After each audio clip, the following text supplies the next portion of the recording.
चलो दोस्तों, बिना समय गंवाए, है ना, आज की शानदार जानदार कहानी, नया एक्ट, है ना, शुरू करने जा रहे हैं, जिसका नाम क्या है? हाँ, सोगा। कुछ बच्चे कहते हैं सोजा। मैं तुम जैसे नालायक हो जो हर जगह नींद नींद में रहते हो। सोगा और सोजा, ठीक है। तो सोजा भाई, ठीक है, SOGA, सोजा, यह सोगा है ना, जो तुम्हें प्यार से बोलना हो वो बेचारे को प्यार से बोल देना। ठीक है, राइट। प्यार मोहब्बत बरकरार रखनी है, वरना नाराज होगा तो एग्जाम में नंबर उड़ जाएंगे। मिनिमम, है ना, राइट, और मैक्सिमम लिमिट एक ही है इसकी, 12 से लेकर 15 मार्क्स, है ना, मोटा मोटी 15 मार्क्स का आता है, क्योंकि चॉइस में भी जाते हैं, क्योंकि एक क्वेश्चन चॉइस का भी आता है ना, तो इसलिए 15 से 16-17 मार्क्स तक की वेटेज इसकी बढ़ जाती है ना, राइट। क्योंकि ये तो हमें बताइए भाई, 100 नंबर का पेपर नहीं आता, पेपर कितने नंबर का आता है? हाँ, पेपर तो 120 नंबर का आता है ना, तो यानी कि 100 से ज्यादा का आता है। तो हमारा क्या होता है, एक चॉइस पेपर होता है, इसकी वजह से वेटेज हर टॉपिक की ऑटोमेटिकली ज्यादा हो जाती है ना। तो भाई अगर सोजा की बात करें, तो भाई सोजा की अगर बात करें तो है ना, चैन से सोना है तो जागना पड़ेगा। छोटा एक्ट है, नंबर बढ़िया दिलाता है, छोटा एक्ट है, नंबर बढ़िया दिलाता है, साथ साथ आसान भी है ना। यानी कि ये सारी बातें करता है, एक ही चीज के पीछे घूमता है। किसके पीछे? हाँ, ना ना ना, जैसे तुम अपनी एक्स के चांटा खाने से पहले अपनी एक्स के पीछे घूमते थे ना, उसी के पीछे कॉलेज जाओ, है ना, उसी के पीछे। ऐसी सेल्स ऑफ गुड कहता मेरी सिर्फ एक ही क्या है, एक ही इच्छा है और एक के पीछे मैं घूमता हूं, इसके अलावा मुझे जीवन में किसी और से मतलब नहीं। वो कौन है? गुड्स। गुड्स का मतलब वो इस सेल्स ऑफ गुड्स को इमूवेबल प्रॉपर्टी से मतलब नहीं है, क्योंकि हम ये बात बचपन से जानते हैं, गुड्स का मतलब क्या होता है, जो एक जगह से दूसरी जगह जा सके, मूवेबल। यानी सोगा कहता है इमूवेबल प्रॉपर्टी में मजा लेना है तो मेरे पप्पा कॉन्ट्रैक्ट के पास चले जाना, और अगर मूवेबल प्रॉपर्टी में कुछ लोचा करना है तो मेरे पप्पा कॉन्ट्रैक्ट एक्ट भी जो बोलेंगे वो भी मैं बोलूंगा, और जो मैंने अपने अंदर बात बताई है वो भी मेरे पप्पा इज्जत करते हुए, है ना, वो बात मान लेंगे। अब आती है बात पप्पा क्यों कह रहा हूं मैं कॉन्ट्रैक्ट को, क्योंकि भाई जब बहुत साल पहले गदर पिक्चर आई थी, तो बहुत साल पहले गदर पिक्चर में एक डायलॉग था, बेटा बेटा होता है, बाप बाप होता है। तो बेटा जब बिगड़ जाता है तो बाप ये तो बोलता है बेटा बेटा बेटा होता है और बाप बाप होता है। तो बेटा हीरो बन रहा है, मैं 15-16 मार्क्स का, तुम एक जो बेसिक जर्नल कॉन्ट्रैक्ट है ना, वो 25 मार्क्स के, तो पापा तुम्हें पढ़ने में 1 महीने लग जाते हैं, मुझे पढ़ने में, है ना, हफ्ते लगते हैं, तो बच्चा तुम्हें क्यों पढ़े, है ना। इसलिए बच्चा आपसे नाराज रहता है और मुझसे खुश रहते हैं। तो पापा ने क्या बोला, बेटा बेटा होता है, बाप बाप होता है। अब बेटा बेटा होता है, बाप बाप इसलिए होता है क्योंकि अगर तुम एक बात ऑब्जर्व करो तो तुम्हें एक बहुत ही डेंजर बात समझ में आएगी कि भाई लोगों, हमने सेक्शन 1 से लेकर बाबू कहां तक, आखिरी सेक्शन कौन सा पढ़ा था पिछली क्लास में? 73, पागल हो रही है, 75 था ना, ठीक है। तो सेक्शन 1 से लेके सेक्शन 75 जनरल कॉन्ट्रैक्ट होता है। फिर जब आप स्पेशल कॉन्ट्रैक्ट पढ़ते हैं, special contract bailment pledge indemnity guarantee वाला है ना, स्पेशल कॉन्ट्रैक्ट जो बिल्कुल आसान है, इसमें कोई दिक्कत वाली बात है ही नहीं, है ना, राइट, ठीक है। किसी को गारंटी दे दी क्या होता है, एजेंट बना दिया तो क्या होता है, बेलमेंट का बताया था मैंने तो पहले भी, किसी को स्कूटी उधार पे दे दी या पैसों में दे दी तो क्या होता है, नॉट जनरल कॉन्ट्रैक्ट के अलावा स्पेशल कॉन्ट्रैक्ट नाम दे दिया। अब स्पेशल कॉन्ट्रैक्ट बाबू लोग शुरू होते हैं सेक्शन 124 से। कहां शुरू होते हैं? अब खतरनाक डेंजर बात यह आती है, 75 से लेकर यानी कि 76 से लेकर बाबू 76 से लेकर 123 तक खाली। तुम्हारे दिमाग की तरह खाली, दिमाग गलत बोलते, सॉरी, तुम्हारे घुटनों की तरह खाली, है ना, सही वर्ड तो खाली, समझ में आई बात। तो फिर इल्जाम लगाया गया किसके ऊपर? नहीं, कौन, लॉ बनाने वालों के ऊपर, कि भैया तुम होस्ट में तो नहीं हो भाई, वो बताओ तो तुमने स्पेशल कॉन्ट्रैक्ट 76 से क्यों नहीं शुरू किया, है कि नहीं बात भाई। 1 से लेकर 75 सीक्वेंस में चल रहे हो, तो स्पेशल कॉन्ट्रैक्ट 76 से शुरू कर देता, क्या दिक्कत थी? पिताजी रोने लगे, मेरे नहीं, तुम्हारे भी नहीं, किसके? हाँ, यानी कि सोगा के पिताजी। सोगा के पिताजी रोने लगे, कहने लगे भैया देखो एक बात है, हिंदुस्तान में रह रहे हैं, है ना, बच्चे क्या हैं, 4 कदम आगे हैं, है ना, अपने बाप की तो छोड़ो, अपनी माँ की भी नहीं सुनते। अब तो ये जमाना आ गया, लोग क्या कर रहे हैं, अनाथालय में छोड़ कर बेचारे रोने लगे। मैंने रोने क्या बात है, कहने लगे रोने की बात यह है कि जो मेरे पे इल्जाम लगाया जा रहा है ना कि ये जगह खाली रह गई, ये जगह सोगा की थी। किसकी थी बाबू? और तुम्हारी तरह नालायक सोगा ने बगावत कर दी कि मेरे को क्या कर दो, अलग कर दो, मेरा हिस्सा अलग कर दो, है ना। धीरू भाई अंबानी के जाते ही मुकेश और अनिल ने क्या किया, मेरा हिस्सा अलग अलग कर दो। तो जब मैंने उसका हिस्सा अलग किया तो मैंने उसको एक बात बोली, मैंने कहा भाई अगर तू मेरा घर छोड़ के जा रहा है तो फिर मेरे घर से तेरा कोई लेना देना नहीं होगा, बात समझ में, वापस लौटने कोई रास्ता नहीं है, ये बात ध्यान रखिए।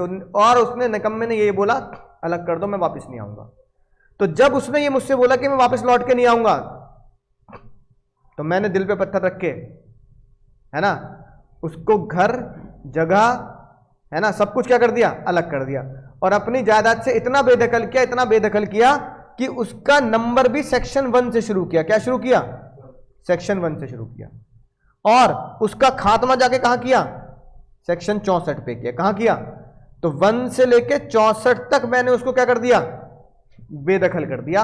और क्योंकि उसकी मम्मी उससे बहुत प्यार करती थी, भाई मम्मी तो बच्चों से करती है प्यार, है ना, उसकी मम्मी उससे प्यार करती थी, लेकिन उसकी मम्मी नहीं मानी और उसकी मम्मी ने आज भी जगह क्या कर रखी है, खाली छोड़ रखी है। इसलिए 76 से लेकर 123 में कॉन्ट्रैक्ट क्या है, खाली है। There is no section of 76 to 123 in Indian contract act, there is directly section 124। समझ गए आज की बात? तो बताओ ये जो बीच का जो स्लॉट खाली रह गया, किसको बेदखल किया है? इसका मतलब आज ये बात समझ में आ गई, बेटा बेटा होता है, बाप बाप क्यों होता है? क्योंकि बेटा बाप का हिस्सा है कि नहीं? बात बेटा बाप का, इसका मतलब 120 उतने सेक्शन कहां चले गए, उतने के सेक्शन कहां चले गए बाबू? सोगा में चले गए। पर हमारे लिए क्या अच्छी बात होगी, हमारी खोपड़ी में एक बात आती है क्या, कि सोगा अलग चैप्टर है, तो एक नई उम्मीद सी जगती है, अलग चैप्टर को कंप्लीट कर लेना, है ना। तो डिवाइड करके पढ़ने में क्या होता है, थोड़ा इजी लगता है, ठीक है। इसलिए ये गड़बड़ है, इसलिए सोगा को हम अलग एक्ट का दर्जा दे दिया उसके पिताजी ने बोला मैं तुझे अपना नाम भी नहीं दूंगा भाई, तुझे अपना नाम भी नहीं दूंगा, तेरा नाम भी अलग है। सेल्स ऑफ गुड्स एक्ट 1930, और बाप का नाम इंडियन कॉन्ट्रैक्ट एक्ट 1800, है कि नहीं बात? बोलो बात समझ में आ गई? ये लिखी बात बहुत दर्द भरी कहानी है, दांत तो दिखा रहा हूं मैंने पीले पीले, दर्द भरी कहानी है। 76 से 123 तक डिलीट, सेपरेट एक्ट बना दिया सोगा, है ना, राइट। ये कब आया? सोगा का बर्थडे कब होता है? 1 जुलाई 1930 में, ठीक है। और 1963 में इंडियन वर्ड लगा दिया गया उसके आगे, इसलिए इसको नाम क्या देते हैं, सॉरी इंडियन वर्ड रिमूव कर दिया गया, इसलिए इसका नाम Indian sales of good act की जगह क्या रखा सिर्फ, हाँ, सेल्स ऑफ गुड एक्ट। नहीं एमसीक्यू होता तो आता,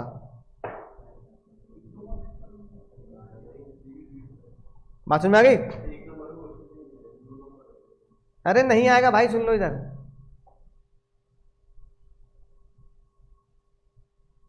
है ना, इधर ध्यान दो। अब सर आज का मुद्दा एक ही है, क्या? डेफिनेशन से सब कुछ खेल खत्म है, ठीक है ना। तो डेफिनेशन अगर तुम ऐसे किताब में देखो तो एक लाइन में लिख रखे खेल खत्म कर रखा है, लेकिन मैंने डेफिनेशन को कई हिस्सों में तोड़ा है। बोलो भैया बात समझ में आ रही है? कई हिस्सों में तोड़ा, क्योंकि डेफिनेशन का हर एक शब्द अपने आप में लॉ है, डेफिनेशन का हर एक शब्द अपने आप में लॉ है ना। अब जैसे according to section 4 subsection 1 of sales of good act, contract of sale, यानी कि contract of sales of good, अगर आप सेल्स ऑफ गुड एक्ट का कॉन्ट्रैक्ट करते हो तो सेल्स ऑफ गुड्स एक्ट का कॉन्ट्रैक्ट का मतलब होता है एक सेलर क्या बेचेगा, एक सेलर क्या बेचेगा, गुड्स। इमूवेबल प्रॉपर्टी मत बोल देना, क्या बेचेगा, गुड्स। किसको बेचेगा? अब खुद को तो बेच नहीं सकता। अब ये बात बताओ, आज से पहले हमने कहां पढ़ी कि एक सेलर सामान खुद को नहीं बेच सकता, एक बंदा सामान खुद को नहीं बेच सकता, कॉन्ट्रैक्ट में पढ़ेगी। तो पापा ने बोला वो जा तो रहा मुझे छोड़ के, पर एक बात याद रखियो, बाप बाप होता है, बेटा बेटा होता है, बाप बाप होता है और बेटा। और जैसे सनी भाई तुम्हारा पूरा नाम क्या है? शनि रजोरा पूरा नाम है इनका। अब शनि भाई कह रहे हैं मजा नहीं आ रहा रजोरा में, मजा नहीं आ रहा। पापा कह रहे क्या बात हो गई? गेट्स लगाऊंगा, सनी गेट्स लगूंगा, इंटरनेशनल लेवल का हूं। पापा ने कहा अच्छा अंबानी से भी आ गए? हाँ अंबानी से भी आ गए, है ना। फिर पापा ने बोला और कोई भी इच्छा है? कहने लगे नहीं पापा एक काम करता हूँ, गेट से लगाता हूँ, मैं कहता हूँ सनी मस्क टेस्ला का मालिक लगूंगा। एलन मस्क की तरह सनी मस्क, ठीक है, या सनी जुगरबर्ग। मैंने कहा भाई नाम बोला नहीं जाता, अजीब सी स्पेलिंग है, जुगरबर्ग की ना बोला जाता ना सुना जाता, है ना, राइट। तो भाई अब ये बताओ, मान लो सनी भाई ने अपना नाम बदल दिया, क्योंकि सबसे ज्यादा शैतानी ये करता, तो इसे इसकी फिरकी ली जाएगी, है ना। अब सनी भाई ने अपना नाम बदल के रख दिया सनी मस्क। अब हर जगह लगाता है, नाम में भी, आधार कार्ड में भी, सब जगह इन्हें नाम चेंज कर लिया। लेकिन एक दिन दोस्त यार, है ना, या आस पड़ोसी कहने लगे कि रजोरा साहब के बेटे हो ना, क्या बोलेगा? हाँ है ना, वहां बोल दिया नहीं बोल दिया। इसका मतलब नाम बदलने से पिताजी के गुण नहीं बदल जाते? बदल जाते हैं क्या? नहीं ना। बस नाम बदल लो तुम, लेकिन तुम कभी जीवन में ये नहीं कह पाओगे भाई रजोरा साहब के बेटे नहीं है ना, या उनके गुण मेरे अंदर, शक्ल तो मिल रही है तेरी, है नाम नहीं मिल रहा, चक्कर क्या है? तो भैया बाद में तुम्हें खुद एक्सेप्ट करना पड़ेगा, नाम पहले मेरा यही था, मैंने गलती हो गई भैया, गलती है, मेरे मुंह से निकल गई भैया वाला मीम चलेगा, गलती हो गई, मैंने नाम बदल लिया। ऐसे ही सेल्स एग्जीक्यूटिव नाम तो बदल लिया, पर गुण किसके आते ज्यादा? कॉन्ट्रैक्ट के। यानी कि सेल्स एग्जीक्यूटिव में कोई बंदा खुद को बेच सकता है? कॉन्ट्रैक्ट में भी नहीं था। कॉन्ट्रैक्ट में फ्री कंसेंट चाहिए, इसमें भी चाहिए। कॉन्ट्रैक्ट में ऑफर एक्सेप्टेंस होनी चाहिए, इसमें भी गुड्स की ऑफर और एक्सेप्टेंस होनी चाहिए। समझ में बात? कॉन्ट्रैक्ट में 18 से ऊपर होने चाहिए, तो सामान खरीदो तो भी तो 18 से ऊपर होने चाहिए। तो पिताजी ने कह दिया बेटा दुनिया में जहां भटक रहा है तू वहां भटक ले, नाम बदल बदल के भटक ले, लेकिन जितने गुण मेरे हैं ना सेक्शन 10 के, essential elements of valid contract, वो सारे गुण तेरे डीएनए में है कि नहीं बात? जब तक मरेगा नहीं ना तब तक वो तेरे अंदर ये गुण जिंदा रहेंगे, है ना। ये किसी ऑपरेशन से भी नहीं निकलने वाले, ठीक है, कि मेरे पिताजी के सारे गुण मेरे डीएनए से निकाल दो ऑपरेशन करके। भाई तो खून भी चेंज करा लेगा ना, मस्क का खून लेके अपने में ट्रांसफर, तो भी भाई गुण क्या होंगे? चेंज नहीं होंगे। तो बेचारा समझ जाएगा नहीं समझ जाएगा। फिर पिताजी ने एक और बात बोल दी, बेटा 73 पढ़ा है तूने मेरे साथ? सोगा बोला हाँ पापा 73 पढ़ा है। 73 कौन सा? 73 डैमेजेस, है ना। पापा ने कहा इनके सेक्शन बदल लियो, लेकिन तू इनके क्या नहीं बदल पाएगा? रूल नहीं बदल पाएगा। तो 73 के जो डैमेजेस है ना, सेम डैमेजेस कहां लिखे हैं? सोगा में। इसका मतलब अगर तुमने कॉन्ट्रैक्ट पढ़ लिया तो आधा सोगा तुम जानते हो, आधा सोगा तुम जानते हो ना भाई। देख रहा कितना हीरो हो रहा है, बेटे को जानने से बाप तक पहुंच जाएगा, है ना। ये उल्टा जा रहा है ना, समझ में बात? तब देखो, अब इतनी बात समझ में आ गई। तो पिताजी ने बोला अब तो अपने अंदर जो है डेफिनेशन डाल, है ना। तो तुझे तू पाएगा कि ये डेफिनेशन तू कहां पढ़ चुका है? कॉन्ट्रैक्ट। अब देखो, सेलर होगा बायर होगा, इससे क्या पता लगा बाबू कि एक सेलर होना चाहिए, एक बायर होना चाहिए, दो पार्टी होनी चाहिए। ट्रांसफर का मतलब होता है सेल। क्या मतलब होता है? सेल, ठीक है। सेल मतलब कि सामान बेचना है, तो यहां बेचने को सेल की जगह क्या वर्ड बोल देते हैं? ट्रांसफर। अगली बात देखो, agree to transfer. Agree to transfer मतलब होता है बाद में बेचेंगे, अभी क्या ले लेते हैं? बुक कर लेते हैं, है ना। इससे आप बोल देते हो बुकिंग। क्या बोल देते हो? बुकिंग या एडवांस बुकिंग, एडवांस ले लिया। कॉन्ट्रैक्ट में भी ये होता था, है ना, राइट। इसमें कोई दिक्कत वाली बात नहीं है। प्रॉपर्टी, प्रॉपर्टी का मतलब सेल्स ऑफ गुड्स में वो नहीं होता जो तुम सोचो। प्रॉपर्टी का मतलब इंसान सोचता है क्या, बच्चा क्या सोचता है? प्रॉपर्टी का मतलब है जमीन जायदाद। नहीं बाबू नहीं, अगर जमीन जायदाद होगी तो फिर गुड्स कहाँ है वो? यहां प्रॉपर्टी का मतलब क्या है? नहीं मुन्ना नहीं, यहां प्रॉपर्टी का मतलब है ओनरशिप। क्या मतलब है?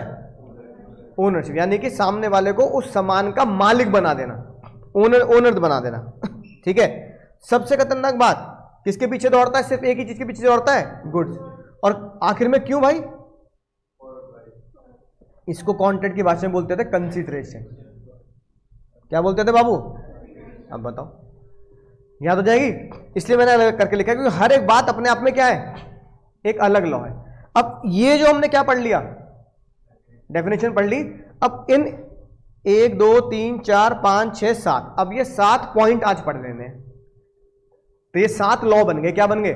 7 लॉ। तो एक बार पढ़ना जरा मेरे साथ, फिर से याद करते हैं, है ना। Contract of sales of good act is a contract where by seller transfer और एग्री टू ट्रांसफर। अब इन दोनों को एक साथ, इन दोनों को हमेशा एक साथ ही रखना है, अलग अलग नहीं करना।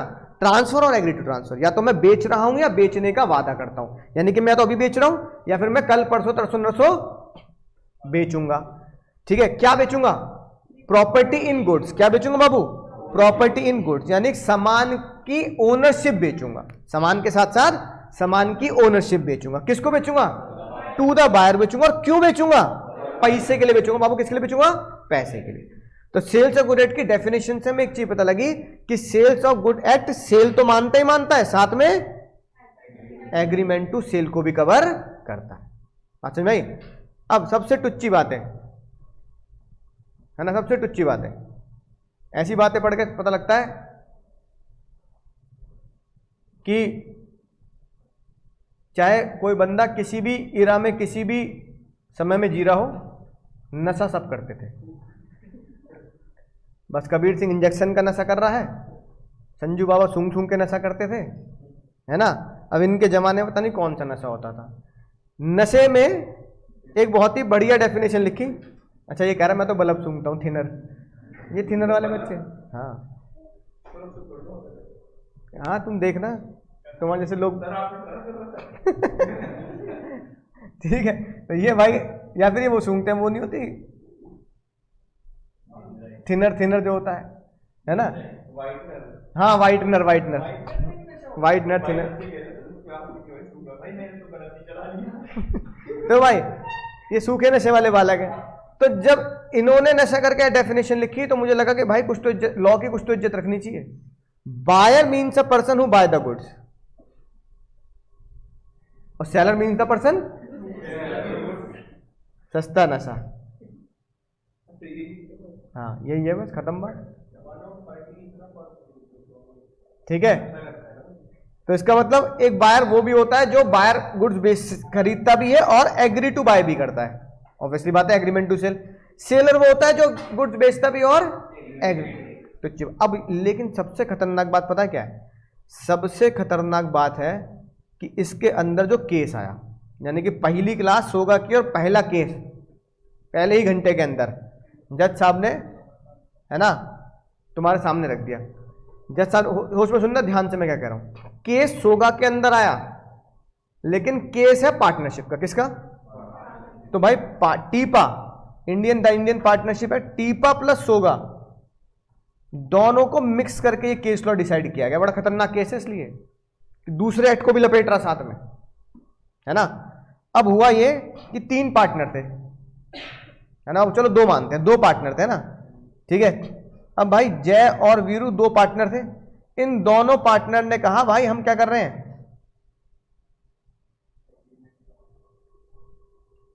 फर्म को मान लो डिसॉल्व कर रहे हैं या सामान पार्टनर को दे रहे हैं। तो जय वीरू एंड एसोसिएट्स या एंड कंपनी, इन्होंने अपना सामान, है ना, मान लो सेल कर दिया, फर्म ने अपना सामान सेल कर दिया जय को, ठीक है। जय को सेल किया, तो सेल करने पर मुद्दा ये उठा कि जो तुमने सेल किया, पार्टनरशिप में जो लिखा हमें इससे मतलब नहीं है। सोगा ये बोल रहा है कि इसके ऊपर सोगा अप्लाई होगा। सोगा क्या होगा बाबू? सोगा अप्लाई होगा, सोगा अप्लाई होगा, यानी it is the sale as per the sales of good eight.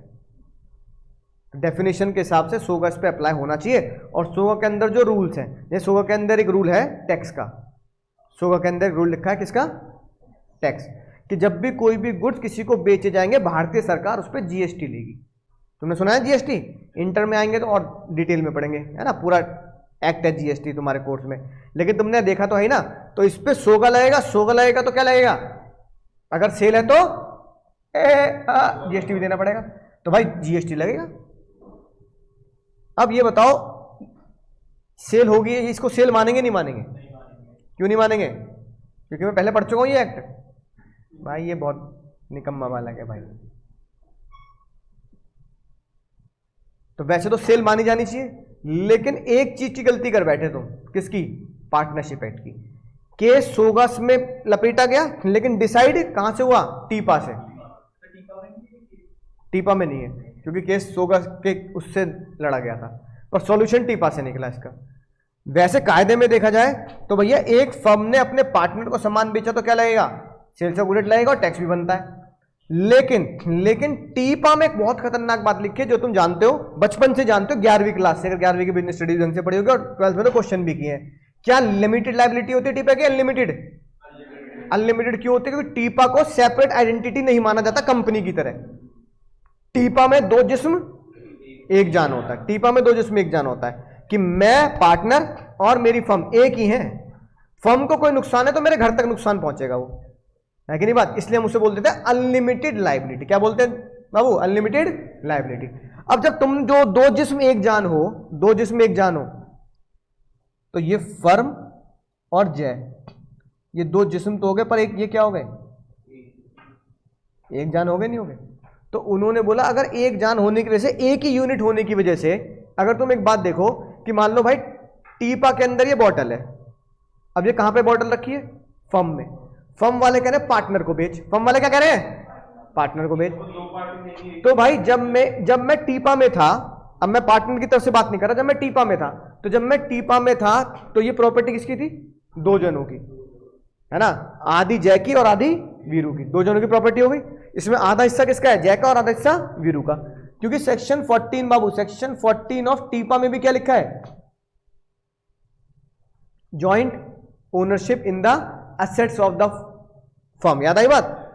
कि जो भी असेट होती है फर्म की और जो फर्म के अंदर आती है वो पार्टनर की होती है। यानी ये भाई बोतल हो गई आधी मेरी और आधी तुम्हारी, ये आधी जय की और आधी वीरू की। अब इस बोतल को फर्म के अंदर से जय को बेचा जा रहा है। किसको बेचा जा रहा है? तो मैं इधर आ जाता हूं। अब इधर ये बोतल किसकी थी? आधी। मान लो मार्कर होता, मैं लिख देता आधी बोतल जय। अब जय अपनी बोतल मुझे बेच रहा, नहीं बेच रहा?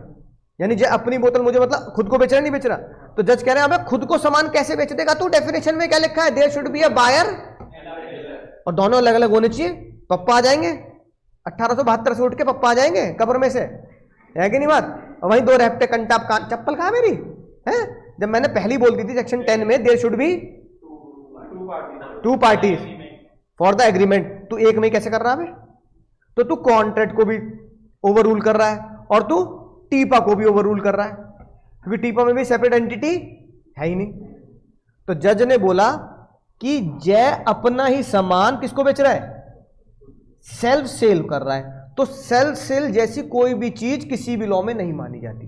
अरे खुद को सामान थोड़ी बेच दोगे भाई, याद है कॉन्ट्रैक्ट में खुद को सामान बेच दोगे तो खुद के ऊपर थोड़ी केस करोगे, खुद से धोखा थोड़ी कर दोगे। तो ये बता, ये गुड्स तू खुद को कैसे बेच रहा है? और खुद को बेच रहा है और बेईमानी हो गई तो खुद के ऊपर केस कैसे कर देगा तू? है कि नहीं बात? तो जज ने बोला एक फर्म जब अपना सामान अपने पार्टनर को बेचेगी तो वो सेल नहीं माना जाएगा, because firm and partner are not seller and buyer, they are one. किसका नाम? स्टेट ऑफ गुजरात, कसम ढोकले की, बहुत जोरदार केस। हम फिर ये नशे में ना आए, चप्पल निकालियो। ये पहली क्लास में क्वेश्चन कराता हूं मैं, ये पार्टनरशिप में, है कि नहीं बात? कंपनी में क्या लगता है फिर?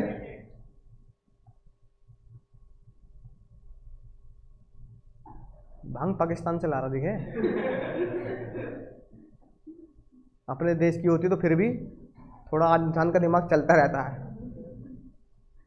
बात समझ में आ गई? स्टेट ऑफ गुजरात वर्सेस, इसलिए बाबू तुम्हारे नोट्स में खतरा भी बना रखा है मैंने, बहुत ही खतरनाक केस था ये, है ना? Does not amount to sale because partners are joint owner and they can not be seller and, पता नहीं भाई, क्योंकि ऐसा केस नहीं है। जो केस नहीं आया ना उसका फैसला हम नहीं सुना सकते। तो वो कंपनी, हाँ वो तो वैलिड है, वो तो हम कंटेंट, अब कंपनी अपने शेयर होल्डर को देती है तो अलग अलग लोग हैं, कंपनी अलग और शेयर होल्डर अलग, शेयर होल्डर ही मालिक होते हैं। तो भाई जॉइंट ओनर वाली बात कहां लिखी है? सेक्शन 14 ऑफ टीपा। बोलो बात समझ आ गई? नहीं, तुम सिर्फ ये लिख देना state of Gujarat and Navlakhand company, अगर ये एग्जाम में केस स्टडी बनती है तो, ठीक है ना। तुम्हें सेक्शन याद लिख देना बात कि they are joint owners as per the section 14 ऑफ टीपा। अच्छी बात है भाई, सेक्शन 14 तुम्हें याद है, क्या दिक्कत है ना। रिजल्ट तुम्हारे सामने है, इसलिए वो बायर सेलर नहीं है, ठीक है। अब जो सबसे खतरनाक चीज है वो यही है, सेल्स ऑफ गुड्स में जो जानना है वो क्या जानना है बाबू? गुड्स। सेल्स ऑफ गुड्स में अगर कुछ जानना है तो क्या जानना है? बताइए क्या है ना, गुड्स के अलावा कुछ नहीं बचा भाई, ठीक है। Goods section 2 sub section 7। तो भैया इस एक्ट में तुम्हें कोई सेक्शन याद हो ना हो, ये सेक्शन याद होना ही चाहिए। 2 ब्रैकेट में 7, 2 ब्रैकेट में, क्योंकि तुम्हें पता है सारी डेफिनेशन किस में दी होती है? 2 में दी होती है। तो गुड्स की डेफिनेशन में किस में दी होगी? कोई बात नहीं, तुम्हें ये याद हो ना हो छोड़ दो, बायर की डेफिनेशन का सेक्शन याद हो ना हो, सेलर का याद हो ना हो, कोई दिक्कत वाली बात नहीं है। पर सारी डेफिनेशन 2 में दी है तो सोगा की एक डेफिनेशन तो बनती है क्या? 2/7, 2 सबसेक्शन 7, है ना। अब देखो सबसे सिंपल, बहुत ही आसान बात ही खत्म करते हैं, है ना, छोटी सी बात से। गुड्स का मतलब एवरी काइंड ऑफ, बोलो इतनी बात तो समझ में आ गई कि गुड्स का मतलब क्या होता है? हर एक चीज जो क्या है? मूवेबल है, ठीक है, हर एक चीज जो मूवेबल है। अब तुम्हें कुछ प्रैक्टिकल चीज दिखाऊंगा, है ना। तो मुझे बताओ क्या अगर हर एक चीज मूवेबल है तो घास गुड्स होगी नहीं होगी? ग्रास। अच्छा, पेड़ गुड्स होंगे, पता है कब? जब वो काट दिए जाए तब वो गुड्स होंगे, ठीक है। गैस, इलेक्ट्रिसिटी, वाटर, बिजली गुड्स होगी नहीं होगी? बताओ क्या मूवेबल है नहीं है? और क्या? जब बिजली, अरे कहां चलेगी बिजली? पता ना कहां चलेगी, पर आई नहीं अभी तक, है कि नहीं बात? तो बिजली चलेगी ट्रांसफार्मर के पास, है ना। कहां चलेगी? ट्रांसफार्मर, है ना, कि नहीं बात? तो बिजली, पानी लेके आ रहे हैं नहीं आ रहे हैं? तो पानी एक जगह से दूसरी जगह जा रहा है नहीं आ रहा, है ना। और गैस आ रही तुम्हारे घर में सिलेंडर में भर भर के, है कि नहीं बात? हालांकि तुम्हारे पेट में भी बहुत गैस भर रही है, लेकिन फिर भी सिलेंडर में तो भरी रही है, तो गैस भी क्या है? गुड्स है। तो इसका मतलब शेयर गुड्स है या नहीं है? कई बच्चों को कंफ्यूजन होती है शेयर्स, अरे शेयर्स क्यों नहीं, मेरे डीमेट से तुम्हारे डीमेट में जा रहे हैं, तो शेयर्स क्या है?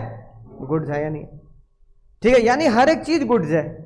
इसका सबसे बढ़िया जुगाड़ बताऊं, यूपी की भाषा में जुगाड़, ये याद कर लो कौन गुड्स नहीं है ना।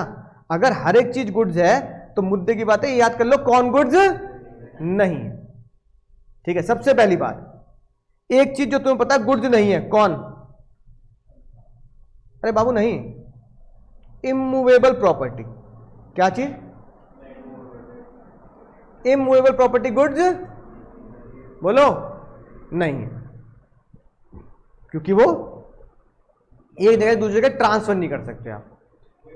सर ये नहीं कि मजा नहीं आ रहा है 52 में पढ़ने में, 34 में घसीट ले इसे, तो बिल्डिंग थोड़ी घसीट के ले जाओगे। एक और चीज जो गुड्स नहीं होती, आसान सी भाषा में, जैसे डेटर। क्या डेटर गुड्स होते हैं? मान लो भाई मुझे तुम्हें फीस लेने, तुम मेरे डेटर हो गए ना, है ना। अब भाई तुम में से कोई बालक मुझे फीस नहीं दे रहा, तो मैंने किसी वसूली भाई को कह दिया कि देखो फीस है लॉ की 10,000 रुपए, वसूली भाई तुम मुझे 7,000 रुपए दे दो, 10,000 इससे वसूल वालो, मैं तुम्हें बेचता हूं। तो सनी को बेच दूं है या इसे बेच दूं? बताओ क्या डेटर बेचा जा सकता है? बोलो। तो बताओ डेटर कैसे बेच दोगे आप? समझ रहे हो ना, मतलब ये कैसे कर दो कि अगर ये मुझे फीस नहीं दे रहा तो मैं किसी और को कहता हूं तुम मुझे 7,000 दे दो, इससे वसूल लेना। भाई ये क्या बात हुई, है कि नहीं बात? तो जज ने बोला इसे बोलते हैं एक्शनेबल क्लेम। बाबू क्या बोलते हैं?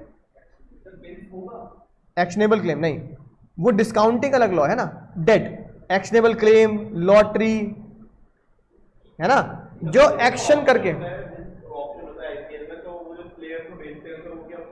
वो सेल्स का गुड्स नहीं है ना, आदमी गुड्स नहीं होता ना, पता नहीं, समझ रहे बात को। अभी हम क्या पढ़ रहे हैं, अरे उसमें बेच, अरे वो गलत वर्ड है बेचना, सर्विस प्रोवाइडर है वो कह रहा है कोई क्रिकेटर को बेचते हैं, तो बेचना वर्ड यूज गलत करते हैं हम लोग, वो ऑक्शन में they are the service provider, मैं कि नहीं बात, कि वो कह रहे हैं मैं इस टीम को अपनी सेवाएं दूंगा, वो तो प्रोफेशनल क्या होता है, सर्विस प्रोवाइडर होता है। तो cricketers are not the goods, they are service provider. हाँ, तो उन्होंने कहा जी भैया ठीक है मैं इस सीजन में आपको सर्विस दे दूंगा, मुझे है ना, विराट कोहली कह रहा है मुझे 15 करोड़ दे दो, 20 करोड़ दे दो, तो वो गुड्स नहीं है कि तुम सोचो कि भाई वो तो प्लेयर बिक रहे हैं, सर्विस प्रोवाइडर है, वो सर्विस का चार्ज ले रहे हैं, वो जीएसटी में पढ़ोगे तुम, है ना, इंटर में जब आओगे चार्ज ले रहे हैं। बोलो, एक्शनेबल क्लेम गुड्स नहीं होता, इमूवेबल प्रॉपर्टी गुड्स नहीं होती। अगली बात, तुम्हारी जेब में जो भी नोट रखा है, मान लो है ना 10 का, 500 का, 20 का, मान लो है ना भाई ये नोट रखा है 100 का, है ना, ये मत कहना ऐसे करके उड़ा दो हमारे ऊपर, बिल्कुल नहीं उड़ाऊंगा, है ना। अब ये 100 का नोट है, बताओ ये गुड्स है या नहीं है, बोलो क्यों नहीं है, इससे तो गुड्स खरीदे रहे। जब मैं कह दूं भाई नया नोट निकाल के लाऊं, क्या नोट निकाल के लाऊं, नया नोट निकाल के लाऊं 110 में ले ले, तो भाई अगर 100 का कोई नया नोट, 15 का, 20 का कोई नया नोट मेरे पास है, तो तुम क्या उसे 100 का नोट को 110 में ले लोगे, नहीं ना, कितना ही नया क्यों ना हो,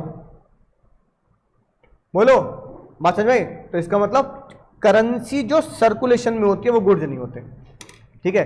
अब एक बात देखो, इसमें कॉइन भी तो आता है बाबू, क्या आता है, कॉइन भी आता है। अब जैसे ये 5 का सिक्का है, क्या ये गुड्स होगा, नहीं, क्योंकि ये भी तो करेंसी इन सर्कुलेशन है। अच्छा, मेरी दादी ने मुझे एक बार गिफ्ट किया था ये सिक्का, क्या ये गुड्स होगा, इस पे लिखा है सर एडवर्ड 3 और इसकी वो लिखी है 1903, तो ये 1903 का 1 रुपये का सिक्का है। अब दादी लोग होती है ना, मटके में दबाए रखे हैं, दबाए रखे हैं, पता लगा ये चलन से बाहर हो गया, क्या हो गया, चलन से बाहर। दादी कह रही मेरे पैसे बेकार हो गए। मैंने क्यों क्यों अम्मा पैसे बेकार क्यों हो गए, चलन से बाहर हो गए, ये कोई ना ले रहा। मैंने कहा अम्मा ये क्या बन चुके हैं अब, अरे दादी हमारी अब ये क्या बन चुके हैं, एंटीक बन चुके हैं। क्या बन चुके हैं, एंटीक। अब एंटीक बन चुके तो दुकानदार इसको 1 रुपया नहीं मानता अब। तो मेरी दादी के पास बहुत सारे सिक्के थे, क्योंकि दादी अम्मा क्या करती थी, जो भी पैसे मिले जोड़े, वो जोड़े मटके में जोड़ती जाती थी, मटके में जोड़ते थे, खर्च नहीं करती थी।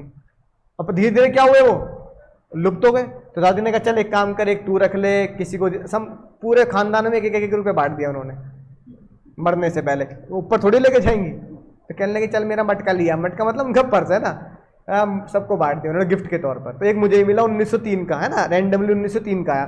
तो ये जो 1903 का 1 रुपये का सिक्का है, जो मेरी दादी के पास रहा होगा, जब मेरी दादी, है ना, राइट, आज़ादी से पहले उन्होंने कहीं गिफ्ट विफ्ट मिला होगा, कन्या अलंकार में प्लेटें लेके जाते हो ना, ऐसे मिला होगा, ठीक है, दादी को भी, ठीक है, नवरात्रों में। तो भाई ये बताओ ये गुड्स है या नहीं है, क्यों है दीदी, क्यों है गुड्स है,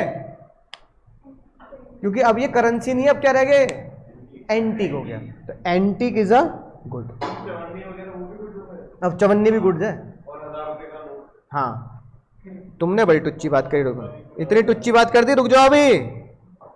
ये लो भाई, टेन टेन, तुम्हारे बचपन की याद है, ये गुड्स है। हाँ भाई, हाँ बिल्कुल सही। ओ भाई, ये गुड्स है या मनी है, गुड्स, क्योंकि अब ये करेंसी किस में नहीं है भाई लोगों। अब जो करेंसी सर्कुलेशन में नहीं है उसे हम क्या मानेंगे, अब खत्म बात, समझ चुके हो अब तुम। तो मनी जो सर्कुलेशन में होती है वही गुड्स होते हैं, जो सर्कुलेशन में, जैसे आरबीआई बंद कर चुका है, मान लो अगर आरबीआई ने चवन्नी बंद कर दी तो अब वो गुड्स हो गया, वो करेंसी नहीं है। बात समझ में आई। तो हमें आरबीआई की गाइडलाइन पढ़नी पड़ती है, ठीक है। पुराना 500 का नोट तो बंद कर दिया ना सरकार ने, तो पुराना 500 का नोट क्या बन गया। तो मुद्दे की बात है भाई, ये 3 चीजें गुड्स नहीं है, बाकी दुनिया की हर एक चीज क्या है। अब आरबीआई एक्ट ने खतरनाक बात बोल रखी है ना, और इंडियन कॉन्ट्रैक्ट एक्ट ने भी, कि एफडी को गुड्स माना जाए। क्या मान, एफडी को गुड्स माना जाए, ठीक है, बोलो, याद आ जाएगी बात। तो वह पहले एमसीक्यू में आता था, अब शायद ना पूछे, पर एक बात ध्यान रखना, जो हमारी एफडी होती है ना बैंक में, जो मम्मी लोग करा देती हैं एफडी, उनको गुड्स मानते हैं, ठीक है। अब ये सारी मैंने तो बता दी। ओल्ड रेयर कॉइन गुड्स होता है, share, debenture, goodwill, patent, trademark, copyright, gas, electricity, water, ये शिप और प्लेन भी क्या है, गुड्स है, क्योंकि एक जगह दूसरे के जा तो रहे हैं, सब गुड्स है। बोलो समझ में आ गई बात। तो एक तो हमने गुड्स की डेफिनेशन पढ़ी सेक्शन 2 सबसेक्शन 7। अब हमें सेक्शन 6 में पढ़ देना है क्या, कितने प्रकार के गुड्स होते हैं, भांति भांति प्रकार के गुड्स होते हैं, है ना। पहला तरह का गुड्स है ना, पहला गुड्स। अब सबसे पहले गुड्स वो होगा, अगर तुम ये गाना गाओगे, नजर के सामने, गाओ भैया, भैया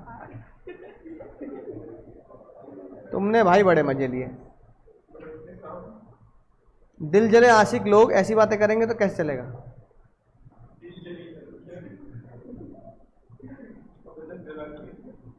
अरे नजर के सामने जिगर के भाई, यार मैं इतना बड़ा सिंगर तो हो नहीं, गा के सुना दूं। इंटरनेट नहीं आ रहा मुझे लग रहा है। तो बताओ, अगर कभी भी मन में ये गाना बजे,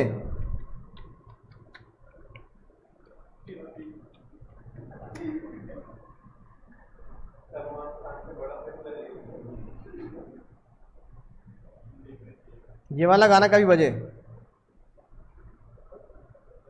शायद ना बजे आज, है ना, स्पीकर चलने में चाहिए। नजर के सामने कुमार सानू, यस यस, नजर के सामने जिगर के पास।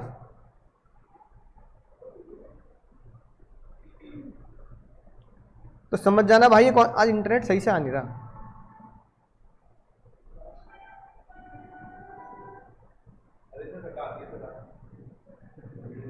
अरे लिरिक्स नहीं है ना उसमें, मैं ऐप तो चलती है ना तुम्हारी ढंग से, बार बार ऐड में ले आ जाते हो। अगर ये गाना बज जाए भाई,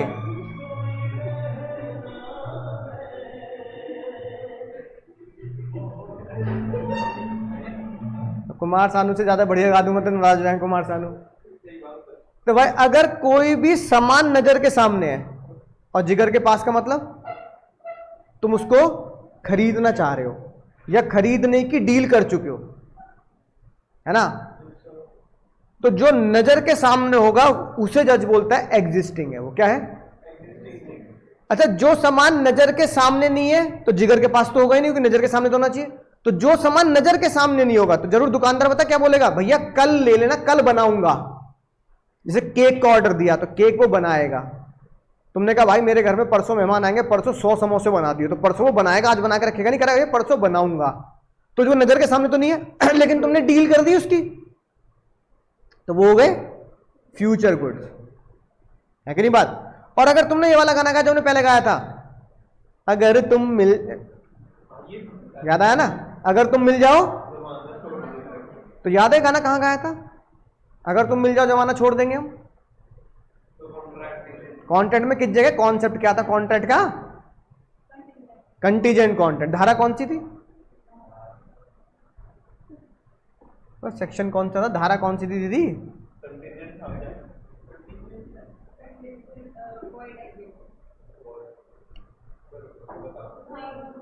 नशे में क्या, धारा कौन सी थी कंटीजेंट की। अरे सर कौन सा अटेम्प्ट, कुंभ का मेला है 14 साल में आएगा, हर कुछ महीने बाद अटेम्प्ट आ जाता, क्या दिक्कत है। ये वाला अटेम्प्ट में फेल हो गए तो अगले में दे दें, क्या दिक्कत है, ट्राई तो कर लेते हैं, पेपर कैसा आता है ना, यही सोच के बैठो। धारा 31, और बुक का पेज नंबर कौन सा है, कंटीजेंट कॉन्ट्रैक्ट का।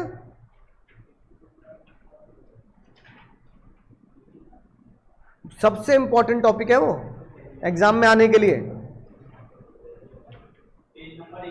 103 क्या बनवाए थे तुम्हें, टाइटैनिक की टाइटैनिक बनाया हमने उसमें, टाइटैनिक की टाइटैनिक, याद आई बात।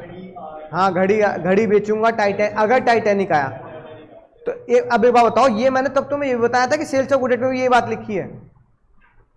अब अगर टाइटैनिक आया तो मैं तुम्हें घड़ी बेचूंगा, तो घड़ी बेचना किस पे डिपेंड हो गया?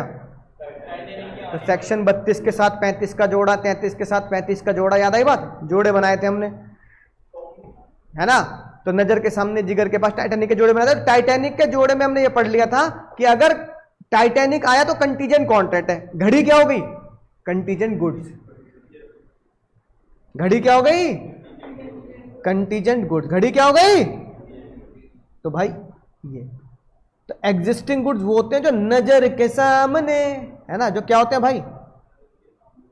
नजर के सामने होते हैं। फ्यूचर गुड्स जो होते हैं जो नजर के सामने आपके आ ही नहीं सकते, क्योंकि सामने वाला कहेगा सर वो तो मैं बनाऊंगा। और कंटीजेंट गुड्स वो होते हैं टाइटैनिक वाले, कि अगर टाइटैनिक आया तो मैं तुम्हें क्या बेचूंगा? घड़ी बेचूंगा। तो वो जितनी भी घड़ी थी ना टाइटैनिक में, तो टाइटैनिक का आना था कंटीजेंट कॉन्ट्रैक्ट और घड़ी थी कंटीजेंट गुड्स। एक ऐसे गुड्स जो तीसरी घटना पर डिपेंड होते हैं और तीसरी घटना के पूरे होने पर बेचे जाते हैं। बात समझ नहीं? मैं तुम्हें अपनी सारी घड़ी बेच दूंगा अगर टाइटैनिक आ गया, तो गुड्स कब बिक, वो सारी की सारी जो घड़ी है वो कब बिकेंगी? इसलिए वो घड़ी का बिकना टाइटैनिक के आने पर डिपेंडेंट हो गया, इसलिए वो घड़ी कंटीजेंट घड़ी हो गई, इसलिए वो क्या हो गए? कंटीजेंट गुड्स हो गए। इसलिए वो क्या हो गए बाबू? कंटीजेंट गुड्स हो गए। ठीक है, पढ़ने लगे करके। अब अगर हम नजर के सामने जिगर की बात करें तो बहुत ही सिंपल सा कॉन्सेप्ट तुम्हें लगेगा तो बच्चे बच्चे वाली बात है, तो अच्छी बातें क्यों लिखी है इसमें? अब ये बताओ, जब तुम एक शोरूम में जाते हो और शोरूम में मान लो कपड़े के शोरूम में गए, तुमने कहा भाई जीन्स टी शर्ट खरीद लेते हैं, तो वो एक ही जीन्स और एक ही टी शर्ट लेके बैठा होता है, भैया आ करिए खरीद लो वरना निकल जाएगी, ऐसे बोलता तुम्हें? वो बहुत सारी होती है। अब मान लो उसके शोरूम में तुम गए, उसके शोरूम में 500 जीन्स रखी है, तो 500 खरीद लेते हो? पैक कर दे क्या? अरे ऐसा तो है नहीं। तुम कहते हो भाई यार इसके पास तो बहुत सारी चीजें, चलो एक है ना निकाल लेते हो। जब तुम एक किसी भी शोरूम के अंदर जाते हो तो शोरूम के अंदर बहुत सारा लॉट में सामान अगर पड़ा है, कहां पड़ा है बाबू? तो वो सारे गुड्स होते हैं अनअसर्टेन। बोलना मेरे साथ, क्या होते हैं? समझ में नहीं आई मेरी बात? यानी कि अभी वो क्या नहीं है? असर्टेन नहीं है, अभी वो अनअसर्टेन है। ठीक है, तो एग्जाम में लिखना पड़ेगा, लेकिन एग्जाम में पता कब नंबर मिलेंगे? जब ये वर्ड लिखोगे, not identified and not agreed upon. यानी अनअसर्टेन की डेफिनेशन है नॉट आइडेंटिफाई और नॉट एग्रीड। ना ही तुमने उसको ढूंढा है, आइडेंटिफाई किया है, ना ही निकाल के लॉट से अलग रखा है, ना ही तुमने उसके ऊपर एग्री किया है। एग्री मतलब एग्रीमेंट का, कॉन्ट्रैक्ट का एग्रीमेंट का। ठीक है, अच्छा बताओ, उनमें से तुमने 10 जीन्स निकाल ली, 5 निकाल ली, चलो अब 500 में से 5 निकाल ली, वो कौन से गुड्स हुए? असर्टेन। यानी गुड्स को छांट लेना, यानी कि सेपरेट कर लेना, ये लिखी बात। तो जब तक ये रेड पेन से लिखे हुए शब्द नहीं लिखोगे जब तक नंबर नहीं मिलेंगे। क्या? Goods extracted for identified and set aside. Goods identify भी कर लिए प्लस उनको अलग भी रख लिया, आइडेंटिफाई भी कर लिया और उनको अलग भी रख लिया।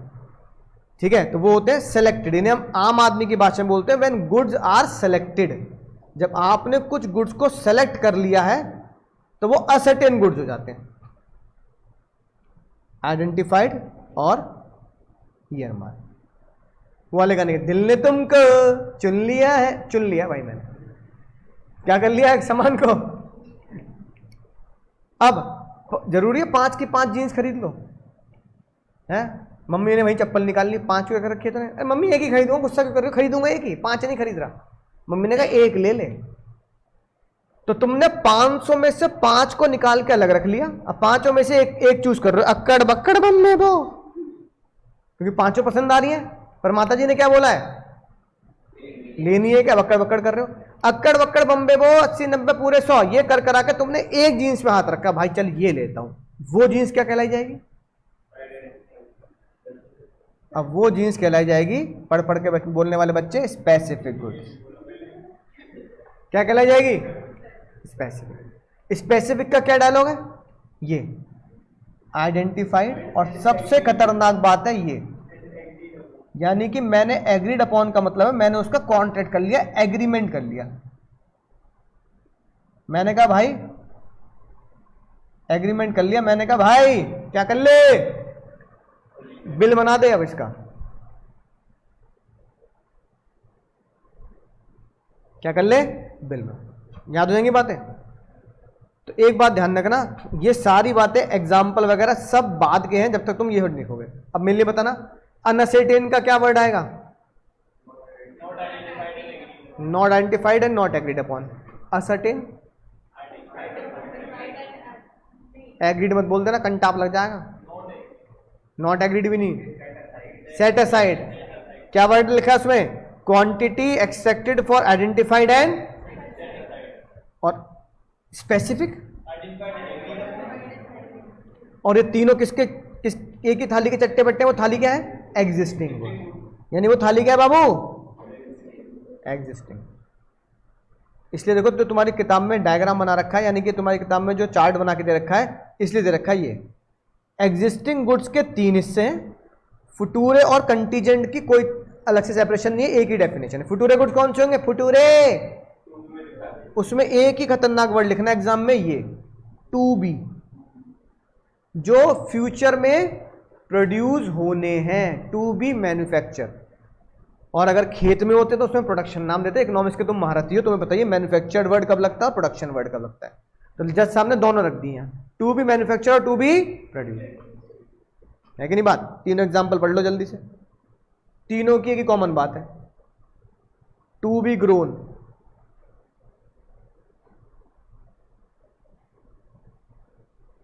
कमिंग ईयर,